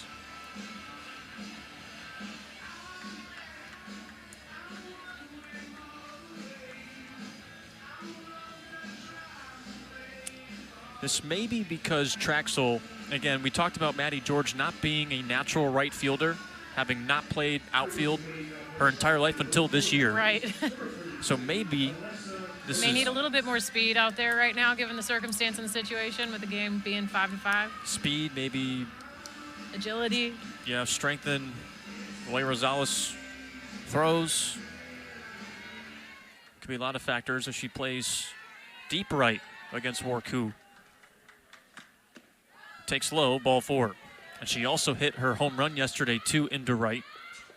That's another thing we failed to mention. But back-to-back walks here for Boyer, not what you want to see for a team that capitalized off 5 walks yesterday to score 9 runs in the first 2 innings of the game.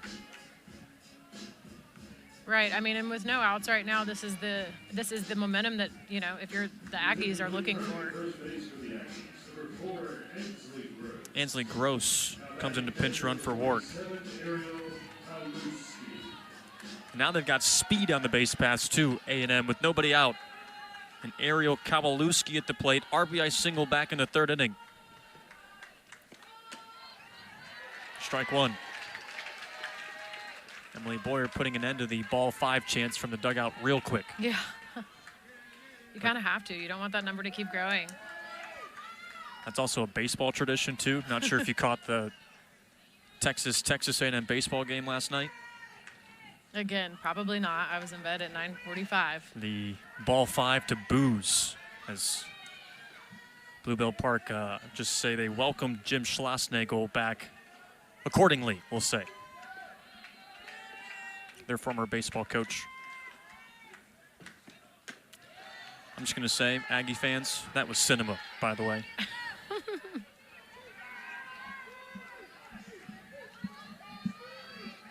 2-1 count to Kowalewski. Go-ahead runs on first and second base.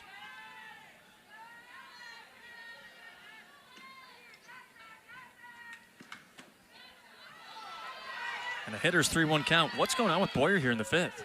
I think she's kind of lacking to locate in the strike zone here. I also feel like the strike zone's gotten a little bit tighter, which is to be expected later on in the game. It's usually around the 5th or 6th inning that you find that strike zone gets a little bit smaller, you know, where the umpire's making you work a little bit harder. I mean, she's thrown almost 100 pitches at this point. Now Aycock starting to stir in Ole Miss's bullpen. Like you said, this is pitch number 100 coming up.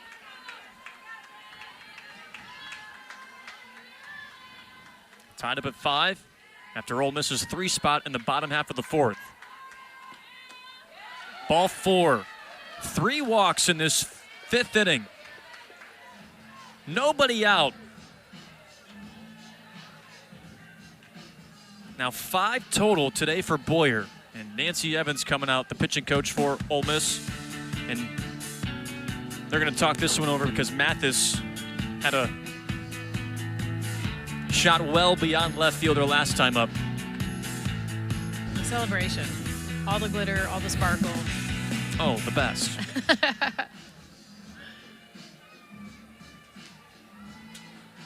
So this is a massive spot in this ball game.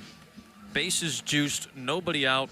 The last time A&M did this was in the 1st inning yesterday. Then they wound up scoring 6 runs.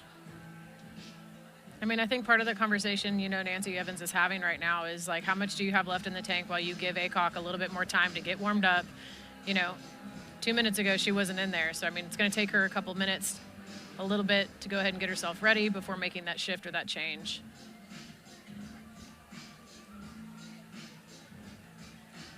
They're going to leave Boyer in for now. Against Mathis, who had her 4th home run of the year, 3-run shot in the 3rd.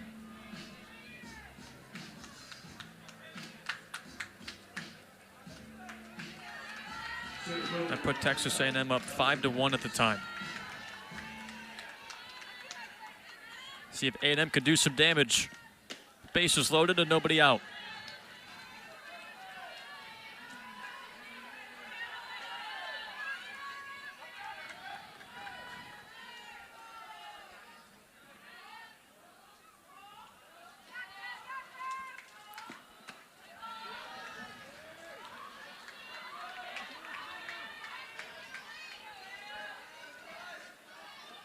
Boyer has only thrown 3 strikes in this 5th inning.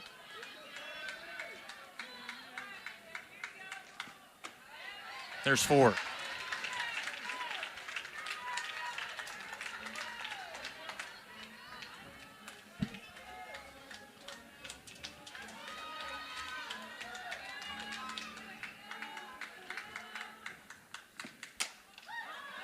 Fouled off to the seats, 2-2.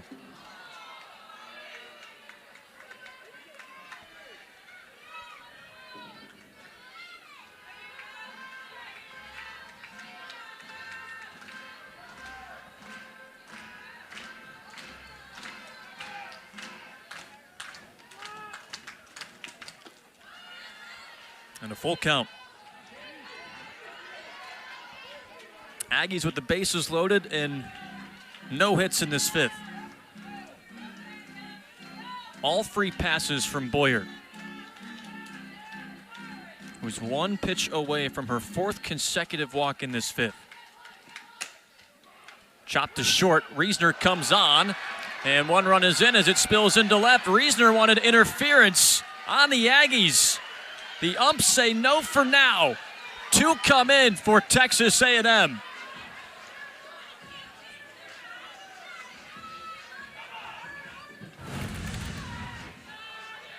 I mean, if you're Ole Miss, that's what you want right there, is to come crashing in. I mean, you're not hoping for contact there, but I mean, best case scenario is that there is contact there. She's out trying to advance to third and keeping this advancement of the cushion at a bare minimum. This is where things can get sticky because Reisner's trying to make a play, right? Wark has to run from second base to third because the ball's put in play.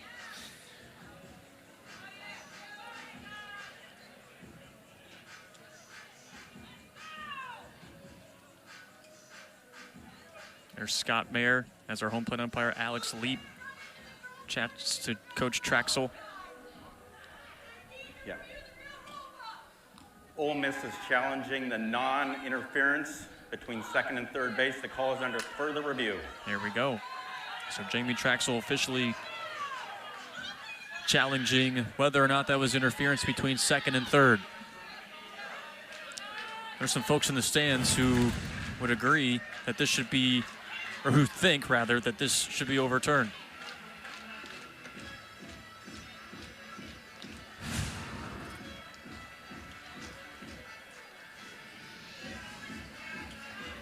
Gosh, in the fifth inning, this is such an important call. Tension levels are high. I mean, this is to even the series and force a rubber match tomorrow. And again, they've taken over in Birmingham. This is what they're looking at right now. Reisner has to charge. If you're the runner here too, I mean, do you have to, if you're the runner in this situation, are you running straight through it too, or are you? After further review, the call stands. There is no interference between second and third base. That is Ole Miss's second challenge. I was going to say, part of me, if you're Wark, what do you do? Because if you're running, you're supposed to make a fair advancement in the base path, in the baseline, and not to avoid contact, but not to create contact either. I mean, honestly, that's one of those calls that could have gone either way. It's very smart base running by the Aggies. Ole Miss has no challenges remaining, and now it's a 7-5 game.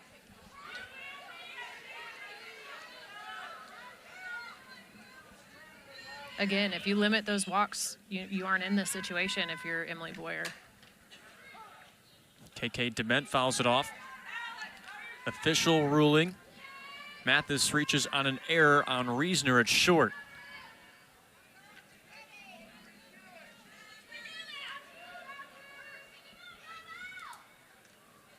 So now Texas A&M, after Ole Miss tied it in the bottom half of the fourth, regains the lead. And that's a foul ball off the bottom of the bat of Dement.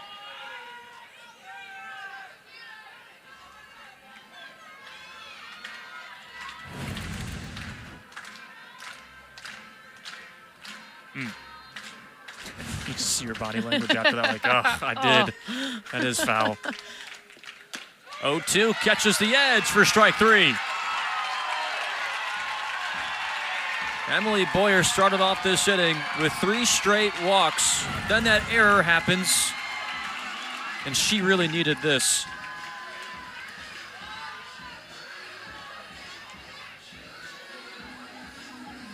Six Ks today now for Boyer.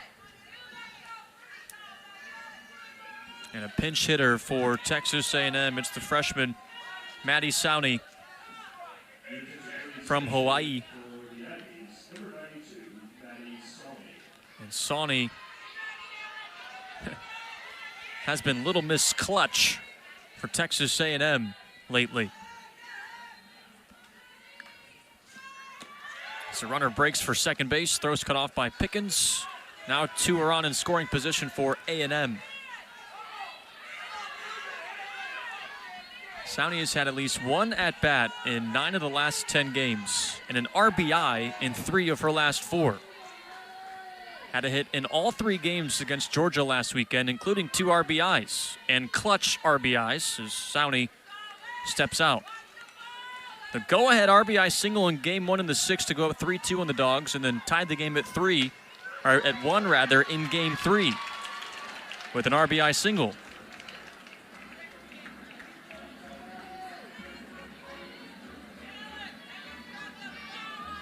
Coach Ford calling upon his clutch freshman here in the 5th with 2 on in scoring position.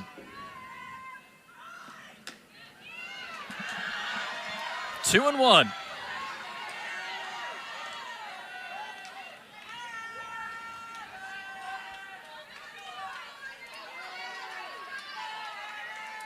I think for Boyer, too, it's a little frustrating here that the strike zone is fluctuating as much as it is. I think there's some pitches she's throwing 4 strikes that he has not called and has called in previous innings.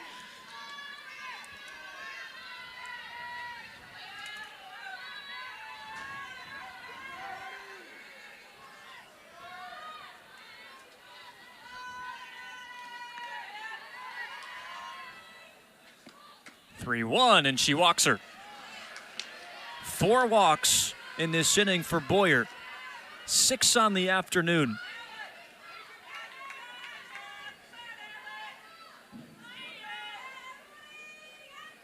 Boyer only had 2 walks through the first 4 innings. And now bases are reloaded for Texas A&M for Frazel.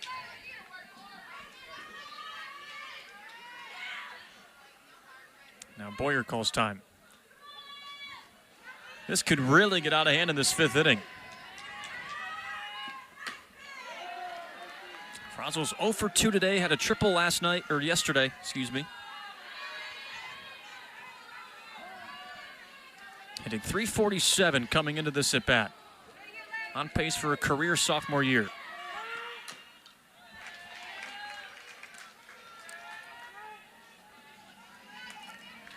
When you're laboring like this as a pitcher, what goes through your mind? Is it chaos? Do you tell yourself over and over again, stay calm, next pitch mentality? I mean, I think your number one job, it's not about striking out. It's not about, trying to climb numbers that way, but you've got to give your team an opportunity to put the ball into play for themselves. You've got to allow your defense to show up for you. I mean, the amount of walks she's tripled in the last few innings. You just assume that she'd make a little bit more of an adjustment here, kind of settle in and have a more one-on-one conversation, I guess, with your coaching staff. 1-2's fouled off.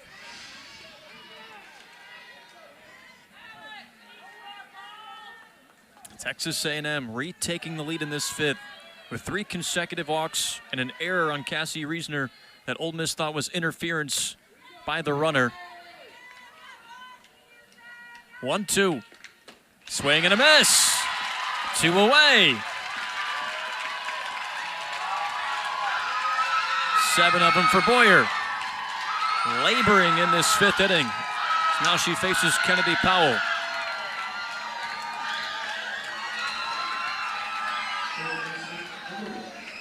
Crowd starting to come back to life. But Powell has 2 hits today, including a triple. Wanted the first one. If Boyer can keep this at 2 runs, you're going back into that dugout thinking, all right, not feeling the best, but you're still feeling pretty good about what this could have turned into. Yeah, I mean, when you're playing teams that are as good as they are, you're going to expect that, you're going to have high high-scoring run games, you're not going to shut them out. It's not going to happen. There's too much long ball that goes on, and that's just the caliber of what you play against when you're in the SEC. You just hope to see that there's a little bit of growth here. You know, you take what you've done today and be able to move it into Sunday's game, as you could be a possibility of throwing then. This is lifted out into center. Malvin's there to make the catch. Only 2 runs in for Texas A&M after they had the bases loaded twice. Ole Miss grabs the bats when we come back at Oxford. Offensively, for one of the best offensive teams in the SEC, Texas A&M today, 7 runs scored off 6 hits. They've struck out 7 times and have walked 6. 3 of those walks drawn today have come in to score. So that's 16 walks today by Ole Miss pitching, 8 of which have come in to score this inning. I mean, that's a credit to Texas A&M staying patient offensively. It is. I think that they've been able. I think they've been able to, like, you know, also just, you can gather that. I mean, if you've done any scouting on these Ole Miss pitchers, you know that they're going to throw you a lot of junk, that you're not going to get a lot of solid pitches that you want to hit. And there's no better way for you to get on base than by staying patient up at the plate and allowing, really making and forcing those Ole Miss pitchers to throw to you. Taylor Pennell back in this game for Texas A&M inside the circle, faces Cassie Reisner, who has a solo home run to start out an inning already today and singled in her last at-bat. Now 9 homers for Reisner. She's down in an 0-2 hole.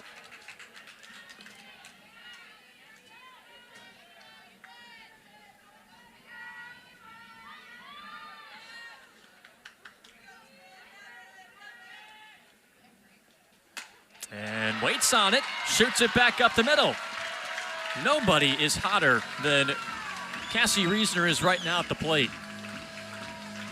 11 for 17 at the dish in her last 5 games. And that was just one of those, when you know that things are going well for you at the plate, you just kind of put the bat on the ball and you just know it's going to fall for you.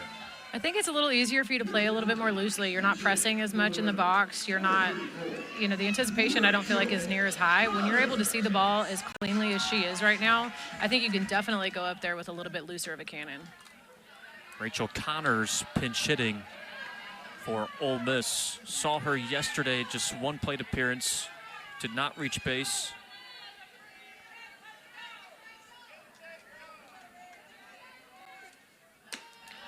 She goes up there swinging, 0-2. 10 hits this season, has 2 homers, 10 RBIs. Game number 28 for her.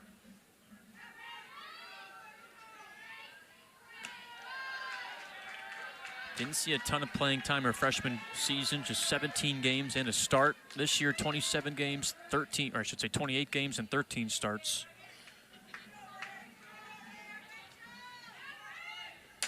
And she flies this out to center. And the first out of the inning. And Connors is in that DP spot too, so we could potentially see her later on in this game if Ole Miss is able to bat around back to her.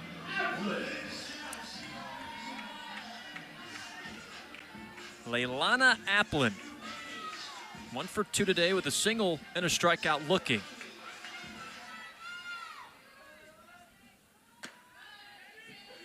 The Angelo State transfer in her first year at Ole Miss takes strike 1. NFCA first-team All-American at the D2 level. D2 CCA third-team All-American as well. Very talented player. That one just a tad high. Good job by Kowalewski.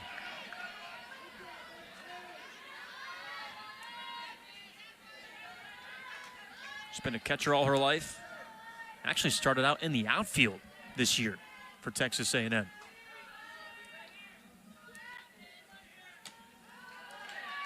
Interesting story, too, for Kowalewski behind the plate.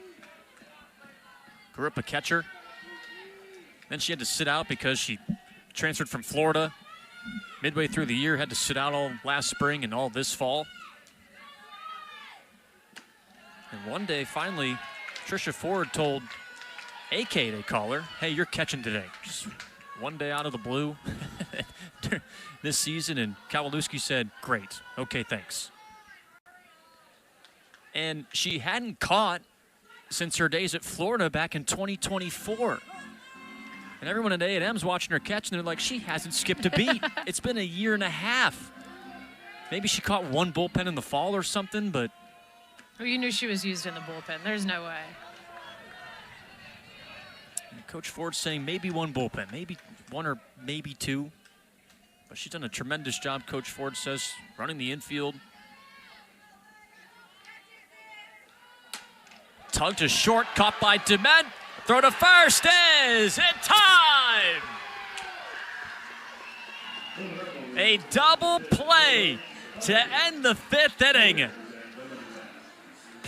That's why she's one of the best shortstops in the country. KK DeMent. A double play to keep this a 2-run ball game. We head to the 6th at Oxford.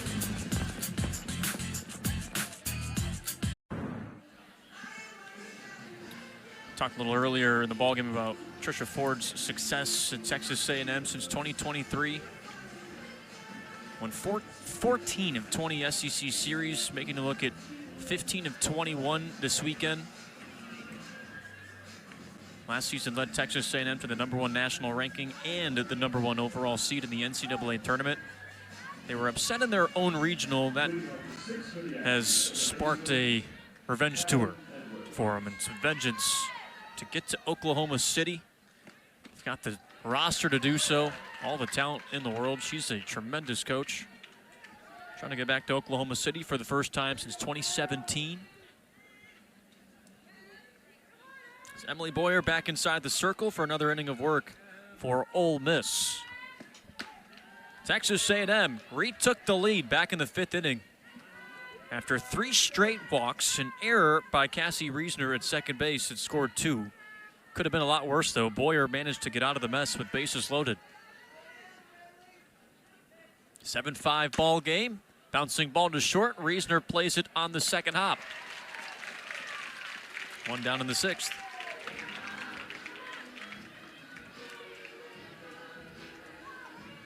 We were talking in between innings, too, Carly, that 5th inning could have been a lot worse for Ole Miss. And the fact that only 2 runs came in is something you'll accept. Oh yeah, I mean, if you're Boyer right now with, you know, she's almost thrown 125 pitches right now. You know that she's tired. You know that she's been worked. And after not really performing and allowing so many walks, it's kind of best case scenario. Well, now 2 quick outs in the 6th after Maya Perez bounces out. It's Michaela Wark at the plate. She has 2 walks today, 2 runs scored. Or I should say just 1 run scored. Still 2 walks and a strikeout. Her lone hit in this series is her 3-run home run yesterday.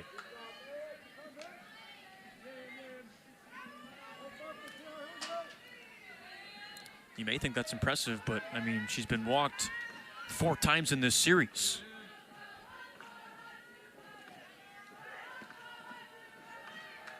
When I say you may think that's impressive, you may think, well, Ole Miss has done a great job against her. Well, they've walked her 4 times. Right. She hasn't really had to do a whole lot. But I mean, with her strength and her ability to turn on most pitches inside, I'm not surprised by the approach to throw away from her. You don't want to give her anything too heavy, especially with runners on and in scoring position. I mean, with 17 home runs.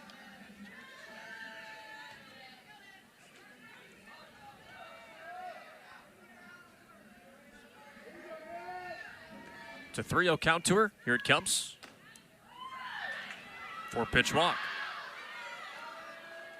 Comes with 2 outs and 7 free passes today by Boyer. You see Maddie George back in right field for Ole Miss. She was taken out last inning for Alexa Rosales. Kind of figured George would come back in because she's one of Ole Miss's best at bats right now. You knew there was some strategy there for Jamie Traxel subbing her out for just a batter. Kowalewski comes up for a 4th time today. Walked her last time up, had an RBI single back in the 3rd.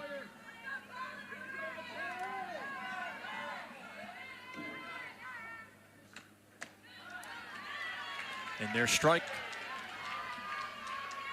1-1.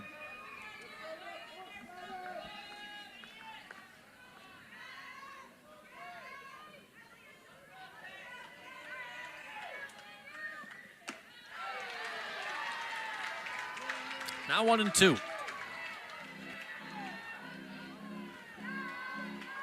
A new season-long 2 for Kowalewski. 8-game hit streak after her single back in the 3rd inning.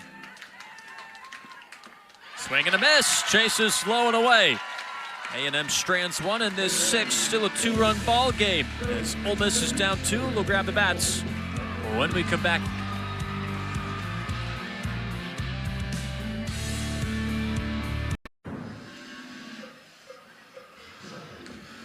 Sydney Lessentine comes in to pitch now for Texas A&M. Got the start last night against Ole Miss. Allowed 8 hits, 4 runs, 3 of them were earned, and struck out 3. Did not walk anybody in her start yesterday against the Rebels. Comes out in the 6th in an attempt to get the final 6 outs for Texas A&M to clinch this series and their 5th SEC series on the season. What impressed you about Lessentine yesterday? I mean, I think her composure, I think that she did a really solid job. I mean, after having your team kind of give you the cushion of 9 runs in the first 2 innings, kind of lets you go out there and play around with anything. You know, but I do think from the Ole Miss offense, once they got a hold of her, they got a hold of her pretty well and were able to hit her pretty solidly. Looks like Tenley Grisham will pinch hit for Ole Miss. Saw Ryan Starr in this 8th spot. She was 1 for 2 hitting on the day, including a single in her last at-bat back in the 4th inning. But Grisham's first at-bat today, and she waves at the first pitch. From Philadelphia, Mississippi, the only Mississippian on Ole Miss's roster.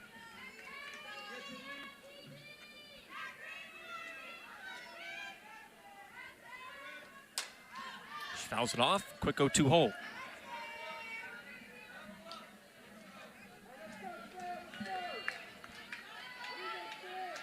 It's the 39th game played for Grisham. She has 24 starts under her belt this year, 14 hits and 51 at-bats. 0-2, she slaps it foul.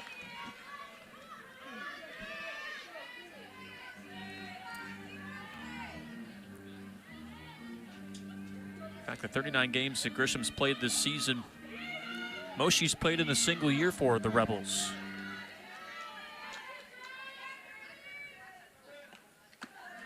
Somebody who's primarily come off the bench for Jamie Traxel throughout her career. Given the opportunity here in the 6th inning, down 2 to Texas A&M, trying to even up this series.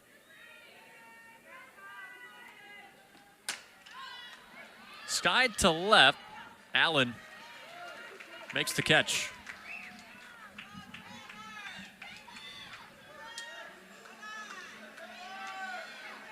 Paisley Allen coming back in this game after Maddie Sowney pinched hit for her back in the 5th inning.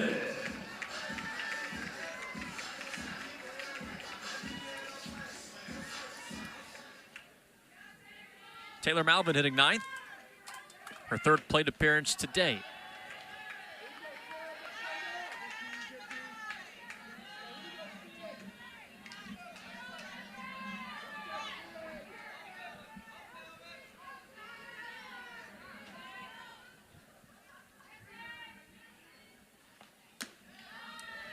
One and one. Do you think we'd see Lessentine today after she started yesterday? No, honestly, I really didn't. I figured they'd save her until Sunday for Sunday's matchup. I mean, I think she did a great job yesterday. I think she was pulled a little preemptive. It was as soon as they kind of got a hold of her a little bit, wasn't really forced to get out of some of those situations. Allen charges in, makes the catch. Back-to-back outs in left field for Ole Miss offensively. I mean, Lessentine is the 4th pitcher that A&M has used today. you imagine there's probably not much left in the bullpen for you to show them, which, you know, makes it a pretty solid deal, I think, for Ole Miss to come out tomorrow, at least on Sunday, if they can't pull out a win today, to maybe be able to gather a little bit more on adjustments that they need to make for tomorrow's game. Because Lessentine got the start, then Sydney Peters came in. Saw Kate Munnerlin for just a short stint, I believe a batter or two, and then Peters came back in to finish things out.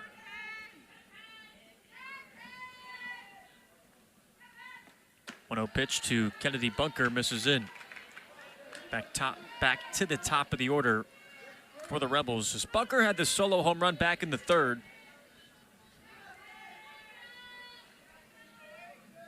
Seventh homer on the season.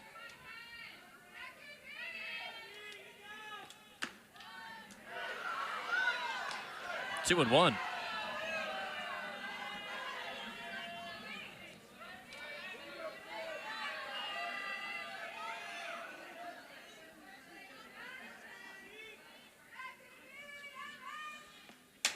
Two-one is hit on the ground as first.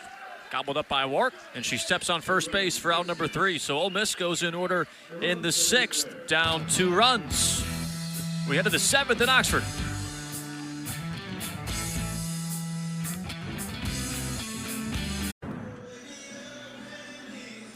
This was a 5-5 tie going into the 5th inning. And Texas A&M got 3 straight walks to start the 5th with nobody out. A ground ball to second base to Ole Miss's Cassie, or I should say shortstop to Ole Miss's Cassie Reasoner. So the runner was running from second to third. Reasoner charged in. She thought there may have been interference as she was trying to go for the ground ball. Went into left field. 2 runs came in for the Aggies. And that's your 7-5 difference. Ole Miss challenged it. The challenge did not go their way. That's the difference in this game as we head to the top half of the 7th. As Mathis skies this to deep center. Malvin's right in front of the warning track, and she makes the catch. And Mathis finishes her day with 2 hits. She was the one who actually hit that ball to short. to shortstop. That was eventually ruled an error on Reasoner. I think that was just tough judgment on all players, honestly. I think, you know, everybody's going for the play. Everyone's going for their, you know, trying to do their best of their ability to do their job. It just can only go one of 2 ways.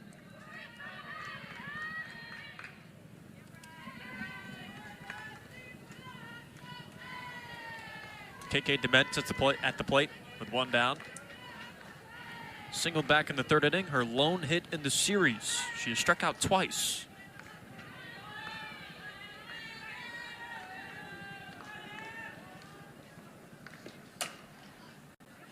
Bouncing ball to Pickens. 2 away.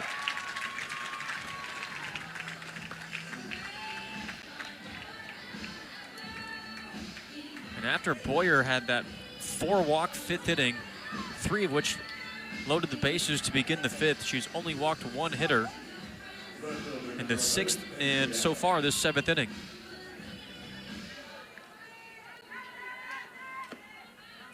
Paisley Allen returns to the plate after Maddie Sowney pitched hit for her in the 5th with runners on 2nd and 3rd.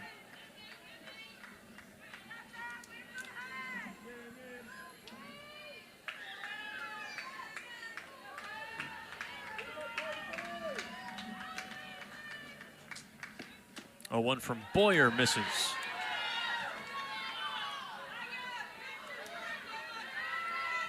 Texas A&M won last night, looking to clinch their 5th SEC series this season. And Boyer blows it by her. The Aggies do have 1 sweep in conference play this year. It was against Kentucky in the 2nd weekend of SEC play.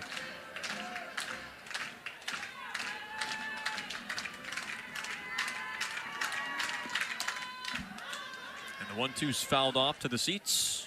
Nice snag. That's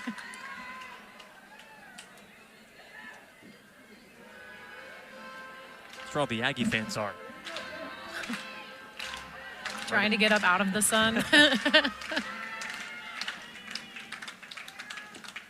1-2, swing and a miss. Emily Boyer with 8 strikeouts today, and Ole Miss is down to their final 3 outs, down 2 runs to the Aggies. Ole Miss down to their final 3 outs, trying to even up this series after falling 10-6 last night. And you like who's coming up to bat this inning if you are Ole Miss. Mackenzie Pickens, Percy Yamas, and Maddie George. Cassie Reisner in the hole for Ole Miss, facing Sydney Lessentine, who got the start last night, trying to close out game 2 in Oxford and give Texas A&M their 5th SEC Series win. Strike 1 thrown to Pickens, who doubled and had a near home run against Lessentine last night.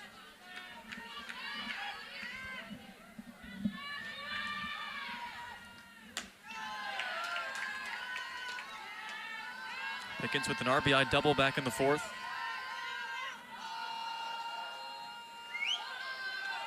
Also a walk.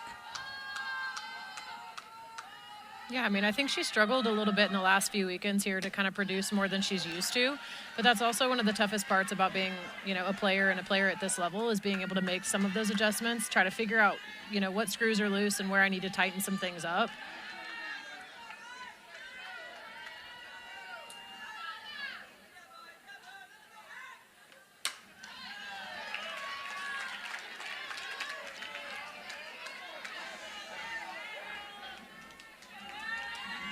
One of the categories that Pickens leads Ole Miss in this year, hit by pitches. Joking with her about that. She's like, yeah, you know what? I guess I'm a magnet this year. Don't know what it is. I don't feel like you've seen that as much in the last few weekends, but... Not with her, at least. You're right.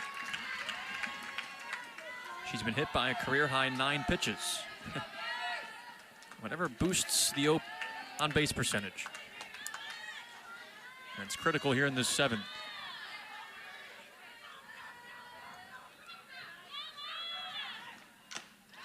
Foul tip and hung on by Kowalewski. Out number 1.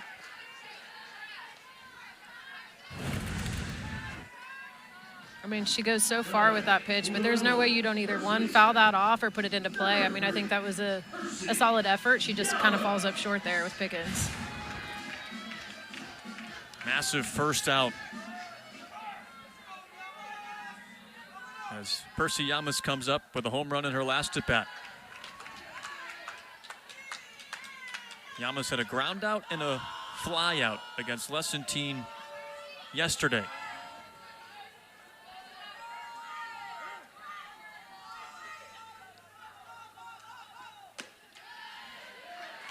Right down the middle, 1-1.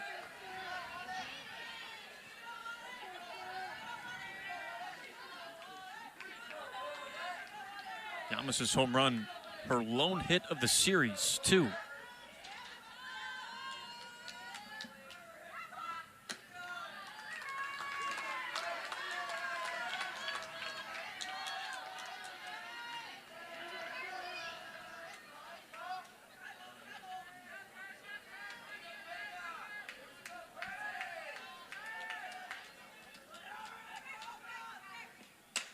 Yamas to Dement, and it's up her sleeve into shallow left. That had some wicked spin on it too. That would have been a tough out for Dement at short. Yeah, I mean, had she played her up a little bit more, I think she may have caught that before the bounce. But I mean, with Percy up to bat, I don't imagine that you're going to play her with an infield in. Now Yamas is replaced by Cassidy Patterson at first base. Now that brings the tying run to the plate, and it's Maddie George, who had a single back in the first, has struck out in back-to-back at-bats, and had 2 homers yesterday. 1 against Lessentine.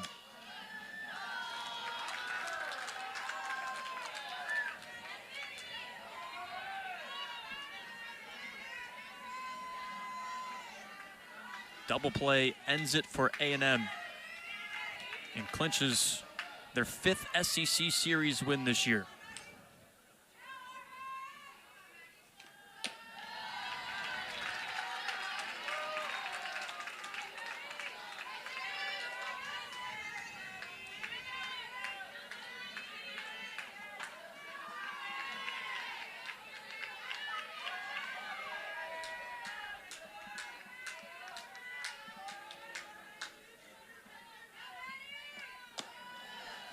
Strike one.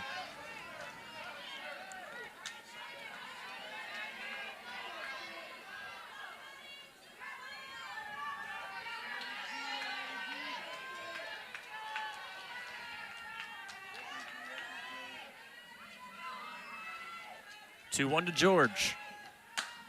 Down the first base line, foul.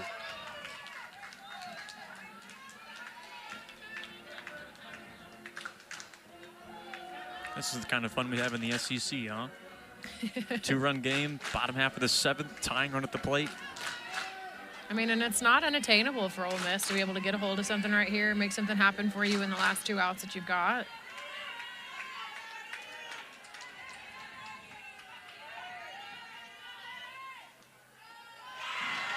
George hesitated, but laid off. Full count.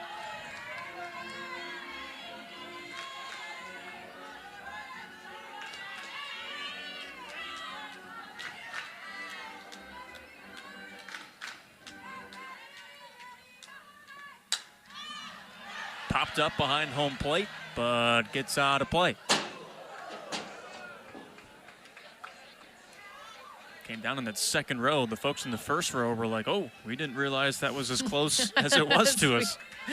Not as close as you thought. Nobody had hands out for that one. No. Heads up. We'll do it again at 3-2.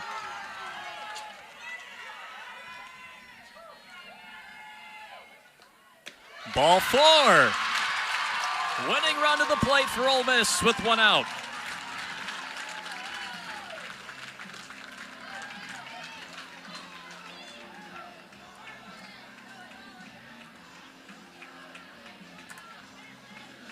And Matty George now replaced at first base for Izzy Rediger.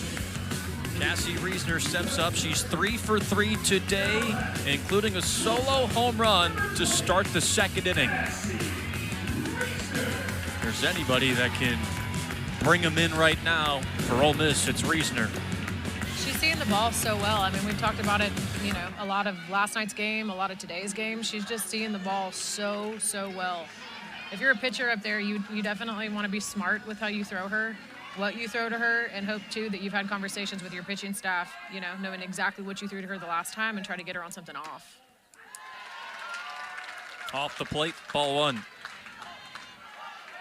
Reisner had 2 singles yesterday, both against Lessentine.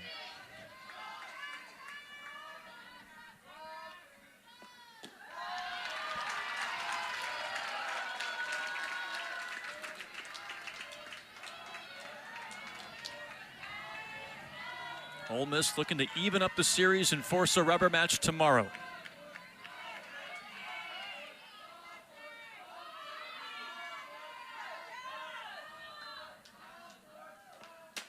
Reisner back to Lessentine and throws her out at first base. Out number 2, but the runners move up to 2nd and 3rd. And it's up to Rachel Connors. Just the 3rd time this series Cassie Reisner has been retired.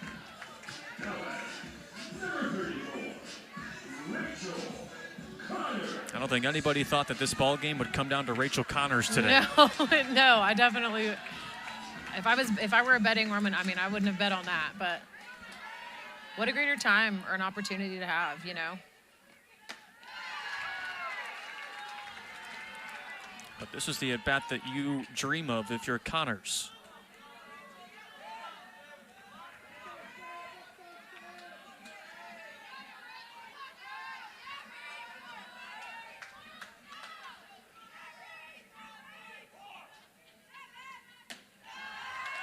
Throw down to second base. Rediger's off the bag. Oh my! This game's over. Kowalewski with a dart down to second base to pick off Rediger. This series is clinched and belongs to A&M. Our umpires have gotten together. Ole Miss does not have any challenges. On an umpire's challenge, we are reviewing the out call at second base. The call's under further review. All right. Okay. Maybe not. Maybe we spoke a little too soon.